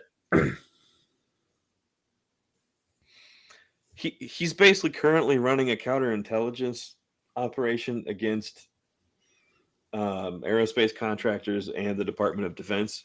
Like he's doing what he was trained to do, but now he's a little bit on the outside doing it. Mm. Like, you trained me, fuckers. Like, this is what you get. Like, Yeah. gave you the chance to let me do it on the inside. Now I'll do it on your inside. No. Yeah. So I guess this is just, yeah. Yeah, because like I said, it's certainly not that I disbelieve any of this. I'm just like, yeah. I mean, there's just so many things going on in the world, and it's like I'm glad other people are like taking interest in this and trying to figure this shit out. It's like where I'm at. I'm just let me know when you have. All right, so Donald Trump has apparently Yeah. been briefed on the legacy program, which is what the reverse engineering craft retrieval thing is called, or just Mhm. the program. Yeah. He's been briefed on it, which is kind of a first. Typically, the only presidents who have been briefed on it were former CIA. He is not. Mm. He has nominated several people who are in favor of disclosure and have promised to work towards it. So there's a very good chance Donald Trump is the worst, most evil president we've ever had, and is the one who revealed UAP and non-humans to the world. Yeah. Now, Because fuck also to him, be that's the kind of thing he would do to secure his legacy. right. Yeah, because I also be honest, like part of like I don't want to say this like is like sour to me like towards the whole thing, but maybe didn't help my skepticism, but just how often like during the hearing today, like Trump was spoken of like so positively, like from like the people in Congress and the people on the panel. Who in the panel That said that? Was that the NASA guy was there? Like he there played was at too? least there was at least one or two of them that talked about like how like Trump had like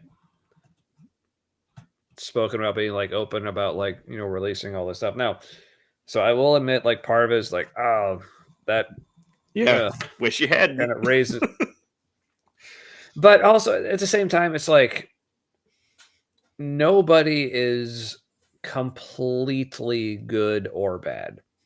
Yeah. So And even Trump's only if doing it because he thinks people will like him more for it. Like that's yeah, so for anyone like watching this out there who is like a big Trump supporter who's just waiting for like someone like us to like say anything remotely positive about him and like pounce on that. It's like, okay, let's say like Trump does like completely disclose all this and now we know all about the UAPs and whatever these life forms are. That does not make up for all the other bullshit. no. Just to be clear. So, That's our yeah. consolation prize. Yeah. So, because I'll be honest, like if I had my choice between a president who like revealed all this UAP stuff, but like completely like restricted like all my like trans friends like rights to live how they want to live, Yeah. or a president who kept all this stuff under wraps but let people just be themselves, I'm going for the latter Yeah. every fucking time. So, just to be clear. Yeah. But And no, I agree. And there can be like siloed good things that like have oh no yeah, for impact sure. whatsoever on the other bad Right. things. Yeah, because like I said, from Trump's first term, like, and I will like forever like say this to his credit, for being like the first president, like at least since Carter, if not earlier, who did not. And again, it depends on how you define these things, whether you include Carter or whatever. But at least in decades, who did not begin any new military conflicts. Also, didn't get us out of any Like, conflicts. So that bar is pretty low. fair enough, but but especially coming off of like Obama, who was like the peace candidate, who like started new conflicts, not only did not end the Patriot Act like he said he would, but expanded it. Yeah. Like, What would they call him? yeah, The executioner in chief? No, the deporter in chief. That's what one of the nicknames he had. yeah. Um, Oh Trump's yeah, that's Trump's border guy. His border czar is somebody who used to work for Obama's border administration. The guy who came up with the whole like child separation policy. mhm. So it's not like it's like the new Yeah, old kind of bad. Uh, yeah. It's like people talk about like all these like cages they were putting like immigrants in. Like essentially, Obama built those. and he So turned extrajudicial killings into an art form. He was killing U.S. mhm. citizens in foreign countries without trial, and we're like, oh, but Yeah, national defense. It's like, yeah. that's not That's how why, that like, law for the works. people, right? That's why for the people who want to say like for all the positives with Obama, and like, yeah, there were some, but for the people who say like, oh, wasn't it great that he was like completely scandal free and there was like nothing You're kidding controversial, me. yeah, like, uh, it's like no.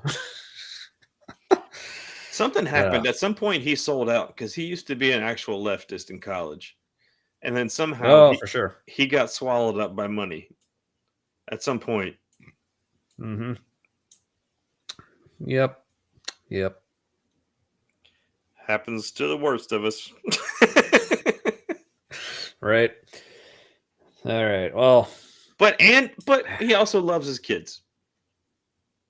right. Yeah, he is like, as opposed to Trump, he does actually seem like Trump doesn't even love you know, himself. like political life aside, like just as a person, I feel like Obama, like if he was just like a regular dude, like yeah, probably pretty cool, probably a good person.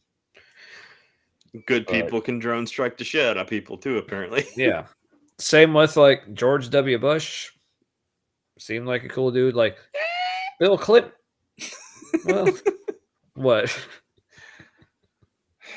I don't know. There's some shady shit he did behind the scenes. Well, yeah, that's true. But Bill Clinton,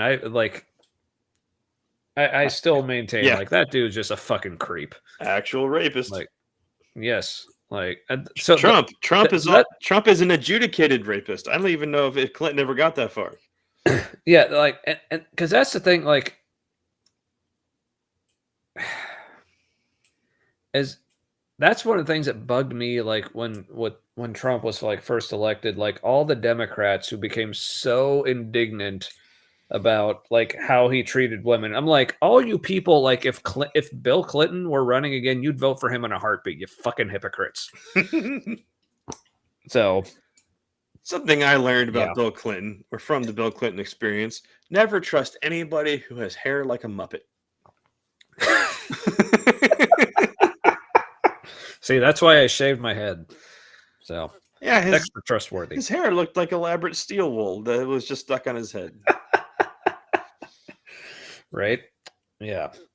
So anyway, well, was there anything else you wanted to touch on? Because No. because speaking of me having the kids with me tonight, that means an extra early morning for me tomorrow. Because they still gotta go to school. Yeah. Which, like, I told them both about. Kids, you gotta prepare. report to your daily prison, or the police come and get me. But speaking of like kids and like building towards their futures, there was this meme I saw that I shared with both of them, and they both like kind of gave it that same reaction of a like horrified laugh. Like, because we were talking about things like climate change and what the future may actually look like, if at all. But like this kid saying, but like, so the meme was like something like this little kid saying something like, when I grow up, I want to be in this like adult interrupting, like, honey, like it's 90 degrees in October. Don't worry about it. Yeah, let's go for some more universally applicable dreams. Like, I want to be a good person when I grow up. Like, you know what I mean? No, it's just I think it was more like you're not growing up. Like the world's fucked. Like, yeah, Yeah, I yeah, where I am with that is humanity survives. Not all of us survive. yeah. And Which is why, like, I kind of wonder if it should be more like, is there like I've heard like some scientists like who are like they recognize climate change is real. Yes, we're causing it, but you almost feel like it's just at the point where trying to prevent it anymore no, we can't. completely futile, and Yeah. we should just put our resources towards adaptation. Yeah. Which Or yeah, yeah, adaptation and doing what we can to end it sooner. right, yeah, certainly like mitigation. Like certainly we want to Yeah. be like lessening it as much as we can, but just recognizing we are not going to stop it. My How do we prediction adapt? is the That might phrase be worthwhile. Yeah. harm mitigation is going to be heard more and more. Like Mm. Hmm. that's what the goal is right now with like any kind of like anti-fascist action or Yeah. left Yeah. volunteer work or whatever. It's like, no, can't stop it. We're just, where can we focus our efforts to do the most good, knowing that there's going to Mm. be some stuff we can't change and some people are going to get hurt and we can't do anything about it. Yeah. Yeah. Um, so harm Yay. mitigation, like the new optimism. Ugh. It's like Well, Florida's going to disappear into the ocean, but not all of it. yeah. So these memes like Florida's eventually going to turn blue one way or another. Meanwhile, huge lithium deposits discovered in Arkansas, which is just going to make them Uh, smug as shit. so great. So is the U.S. going to invade Arkansas now for No, just get ready. Just their get ready resources? for like the right to be super green technology. All of a sudden, Ah, because we're like we have like we're the biggest oil exporter, and we could be the biggest lithium exporter. yeah, yeah. So when it comes to the whole, like, especially like with cars, like the whole like move from like gasoline, diesel, whatever, internal combustion to like electric vehicles, something I like to invoke in situations like this where people are like weighing the options between okay the way we've been doing it versus like this new way of doing something. I like to call it like the rule of reversal. It's unofficial. I'm trying to patent it. We'll see what happens. But try to think okay, so in the case of people who think it's ridiculous to go for, like we love our internal combustion engines, going to like all electric is stupid. Okay, think if it was the other way around. If like cars from the beginning had just been all electric. And if someone had suggested, "Hey, you know what would be better? Let's like pump these things full of fossil fuels and like make tiny explosions and it like has all these like carbon emissions and Yeah, you're like like, you know how volcanoes just like kill everything, and you know that black smoke they put in the air. Well, what these engines will run on will be like mini volcanoes, and sure, there right? will be millions of them, but it will be fine Yeah. because Yeah, volcanoes don't ruin anything ever. right. Because so basically like if we had started with electric, anyone who had suggested like a move to internal combustion, people would thought you're a fucking idiot. Like why the hell would we do that? Yeah, So we're gonna take that's this what makes black me stuff think, from the earth that smells yeah. like death, looks like death, and like if we could like, there's a reason why in the X Files, the black ooze was like the evil of the evil in the show. It's because that's what it looks Hmm. like. It's like if Black Death like bubbles up from the earth and smells like everything that's dead, you avoid it. But when we found out it explodes when you do a certain kind of refinement to it, we're like, no, it's fine now. It's good now. Yeah. Yeah. So I encourage people to like use that principle in all areas of life when we're considering like new options versus old options. Like think of it the other way around. If we had started with the new option, if someone had suggested the old, more traditional option, would that make any fucking sense? I also like to apply it to the whole, like, for any of my fellow college football fans. I mean, I don't know if any of you are watching. Like, I have noticed, like, not a lot of viewers, but probably the most, like, consistent number of viewers throughout an entire episode that we've had in a while. So I appreciate that. Yeah. But and please, like, if you feel comfortable, please comment. Let us know you're out there, what you think, or whatever. But if not, like we've said, we totally understand if people don't want to make it publicly known that they actually enjoy the show. We get it.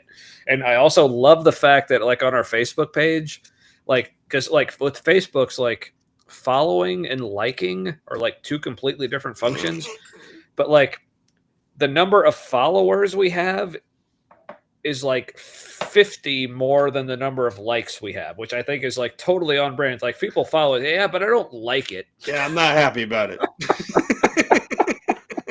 Which I get.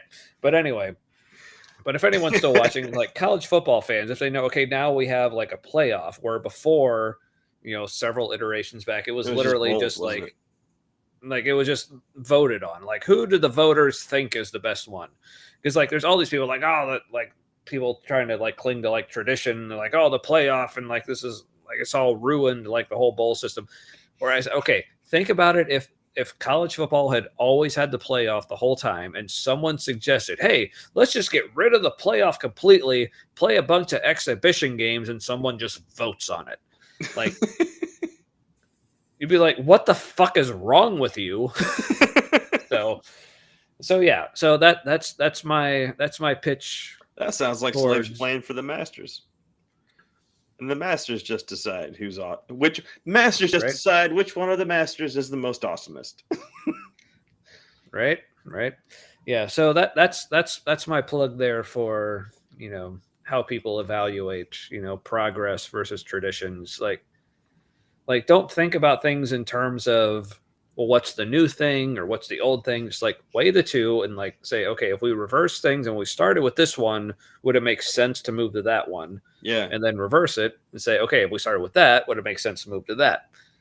So that's how I like to look at things. And the religions got to where they were because people looked at the old stories and were like, nah, this one works better. Like, this one feels more like me. And then at some point we stopped doing that.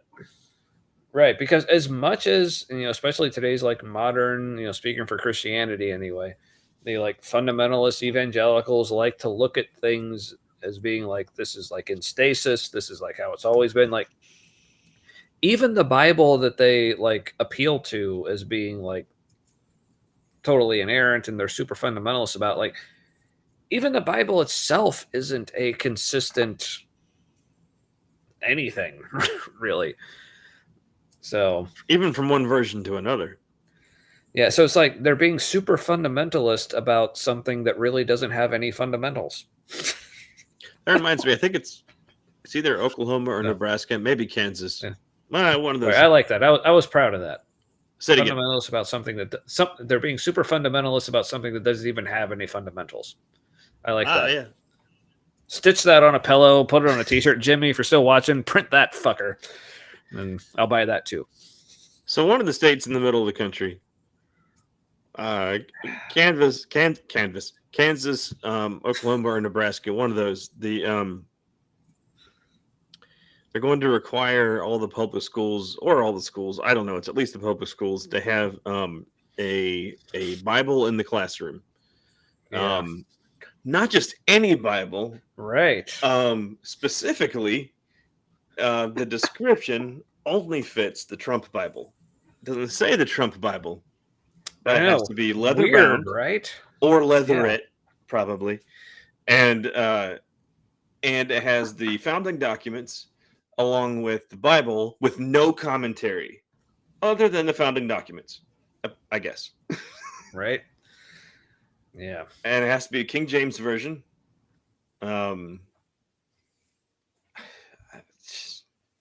don't know, because it sounds like the biggest deal when you read it.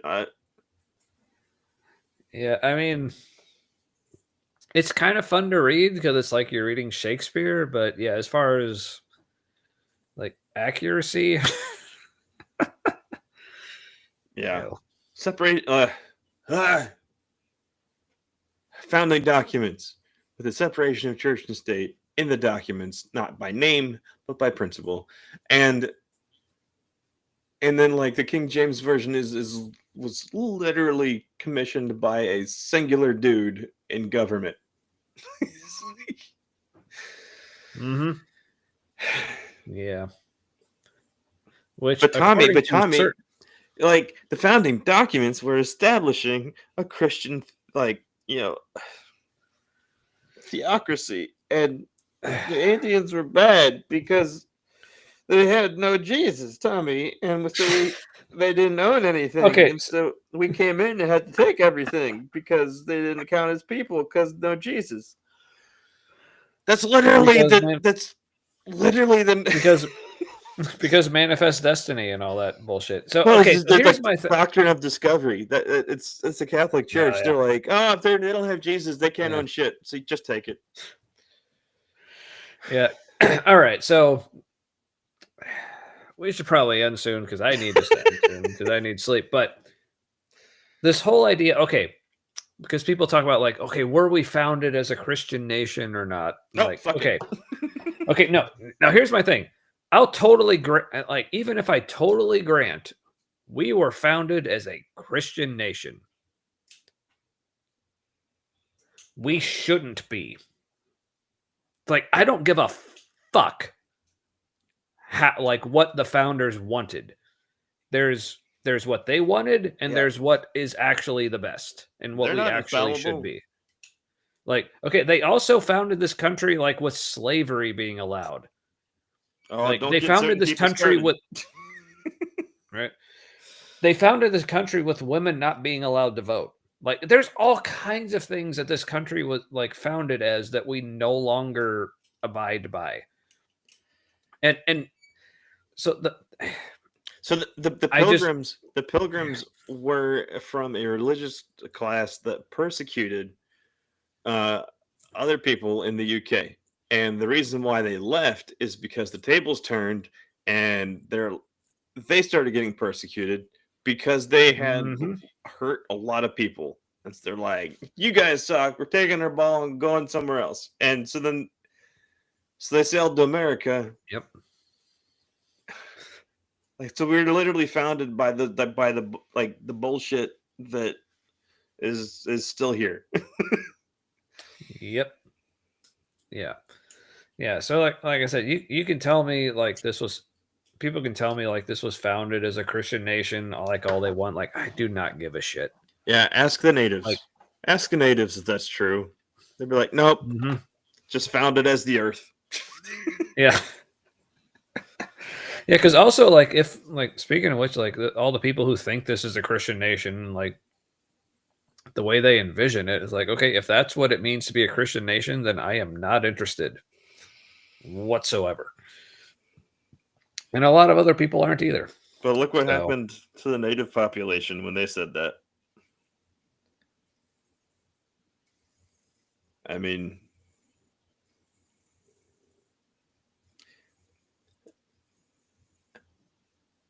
there's a camp that was built in Western North Carolina. There's private contractor security guarding it right now. There's one way in, one way out. There's nobody there right now. Um, but a citizen journalist asked the guards at the gate. They got their boss, and the boss says, "This is we're setting this up for FEMA workers to continue doing work in the area." The problem is there aren't enough FEMA workers to house that, and that's not how that works. So that camp is almost definitely for unhoused people, like people who are homeless because of the catastrophe that happened there with the flooding and all that. mhm. That is a camp set up for them to go to because private camp builders like that have been advocating for a while that we should inter homeless people in camps. Like if they don't have a home, they and they're sleeping on the street like urban camping. they have to go to one of those camps. And so there's a good chance that's what that camp is for in Western North Carolina. Because there aren't enough FEMA workers there. There weren't at all. So there's like 700 people that can fit there. Something like that. It's not, there aren't that many FEMA people. Because they show up and help organize local stuff. Yeah, like they're upper level kind of. That's where migrants will have to go. Places like that. The massive deportation. Dude, to deport everybody that they're talking about deporting, you're talking about the entire yearly budget for the entire Department of Defense.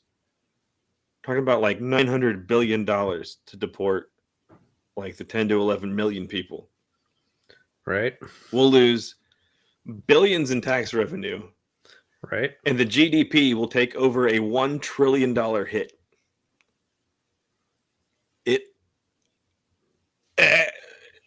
Construction stops, food production stops. So yeah, go for it. Yeah. Fuck around, find out. Yeah. Well, the problem is the rest of us will find out too. There would be an uprising before that. There would be protests, and Trump will call in the military probably. Some people won't show up. They'll refuse orders. Some people will. That will be the beginning of the basis for dueling militaries and for a civil war, or at least a regional civil war. So, military, refuse to do that, because even if some of you do, now you've wrecked everything. There's dividing lines. There's a military within the military. Everything's fucked. Yay. Everybody just refuse to do the bad things, no matter where you are. Just, I won't do that. The head of the Federal Reserve has already said that if Trump tries to fire him, he won't go. Scary, he can do that. It is a private entity, so like he totally could. Yeah, for sure. Yeah. So weird the Federal Reserve is planning in advance to not play politics. Yeah. Good on them, though. That's also an indication that big money is souring already with Trump.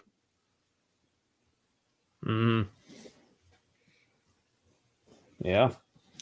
I don't know. It's going to be interesting. Yeah. Everybody watch a post-apocalyptic movie or TV show. And they'd be like, find something in it that you can relate to. That's going to be your life now. Yeah. Well, anyway. All right. Well, I should have wrapped up about an hour ago. Yeah, sorry. I have that effect. No, this was all good stuff. Like I was not like anticipating tonight to like go this long. It's like I don't know if there's really that much to talk about, but I owe me of a little faith, I guess. So, in closing, it's possible it gets better. Yes. So absolutely. That's what hope is. The possibility of better. Indeed. And thank you for those, like I said, like maybe not one of our most viewed as far as like total numbers, but like watching the viewer count, like probably our most like consistent, like actually staying with us through the whole thing. So like, yeah, I don't know. Like I used to say, God bless you, but like something bless you, non-existo bless you, or God as, or as I say, God as portrayed by Morgan Freeman bless you. If anything, but may goodness follow you the rest of your days. And please like comment and share or whatever you feel comfortable doing. That's yeah, we just like we appreciate people being here, like we appreciate people interacting. Thanks again, Jimmy, for chatting with us tonight. Anyone else, even if you're watching this later, like please like leave comments. We check back and respond to those as we can. But yeah, um, yeah. I don't know what we're going to be up to next week. It's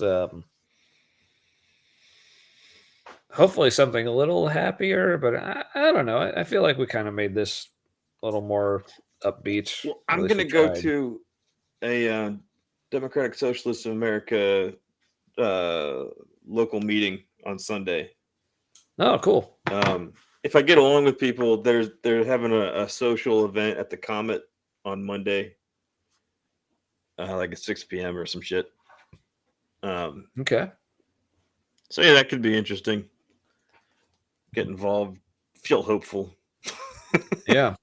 Yeah. I actually, like, shortly after the election, I became a member with the Freedom from Religion Foundation. Hmm. Now, like I said, like, I still haven't actually heard back from them with any sort of confirmation. All I know is they took my money, which I guess is the important thing. But I kind of want to get a membership card for the Satanic Temple. yes, that's also something else I've been looking into. But yeah, that's one of those things. Like I've been weighing more like, okay, am I doing this just for the shock value, or do I actually want to do this? You know, No, but they're gonna do some stuff. yeah, no, I kind of like the idea of like me like giving them my money and like becoming a member, even though I'm not necessarily, even if I don't necessarily consider myself a Satanist or am like completely on board with all of their like things that they do. Even though, like, for the most part, it seems like I probably am actually, Yeah, but I would just love the humor and being able to say I'm just a cultural Satanist. Like the way like the people like Richard Dawkins refer to themselves. I'm just a cultural Christian. I don't actually believe in it, but I just appreciate what they're doing culturally and a lot of stuff. I That's also basically how I love am with it. that their headquarters is in Salem, Massachusetts. Yes, And I lived there for a little that's bit when I was on co-op. And mhm. one, it's perfect they're there. Like their people are there. And Yeah. the area they're in is kind the part of Salem they're in is kind of like blue collar, like Mm. lower middle income, Hmm. and below. So that's just funny to me because those are also the ones more likely to go to church in that area. Right. Hmm. Uh, yeah, they got themselves blurred out on Google Earth. Like if you zoom in, Mm. because you can have your Yeah. property blurred pictures blurred out. That was Hmm. probably also for safety. Oh yeah, for sure. Yeah. But they're Good for built them. their house is painted all gray and black where the office is located. Like you do. So yeah. So I guess maybe that, like, to leave the folks with it with anything would be like, yeah, just find different ways to get involved. Like I said, there's different organizations you can join. Like, Matt, like he told me about, like, specifically with like trans like related or like LGBTQIA plus like activist types organizations. There's plenty of those out there because like uh, people in those communities, like, yeah, Yeah, I just like my heart whatever goes is out to local to you. your area, Yeah, get involved with that. Like what that you're like yeah, minded with, um, hmm, because those organizations will connect with bigger organizations, and you can do the most good locally, supporting people in your area. yeah, for sure. So yeah, or if you just want to like join the Satanic Temple and like piss off some of your relatives, that's cool too. I might get my. Do you need a permit anymore in Ohio for concealed carry, or is it just open carry now? Yeah, I have no idea. I gotta find that out because community defense kind of stuff where you just show up and be in the way. Sometimes just being in the way with a visible weapon is a lot. Mm, Um, Not that I would have any plan to use it, but right, right. um, Yeah. That I would like to legally be able to do that. So I got to find that out in Ohio because I do have a concealed carry size 9mm. It used to be my dad's that I inherited from him. That we went target shooting once with. Yeah, my mom has that right now.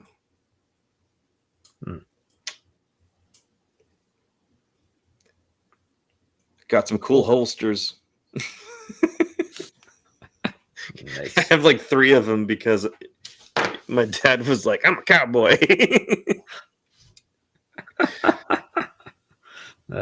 Nice. All right. Well, see, on that note, whatever kind of note that was. I don't know. Realistic. Yeah. There you go. I like it. So yeah, so I get that's just our I guess our parting thoughts. Yeah, get involved in whatever way makes sense for you, whatever group or organization or whatever you can find that like resonates with you. Like, yeah, do it. Be you, and may your things and stuff be forever with your people. Absolutely. All right. Good night, everyone, and we will see you next week. Bye-bye. Take care.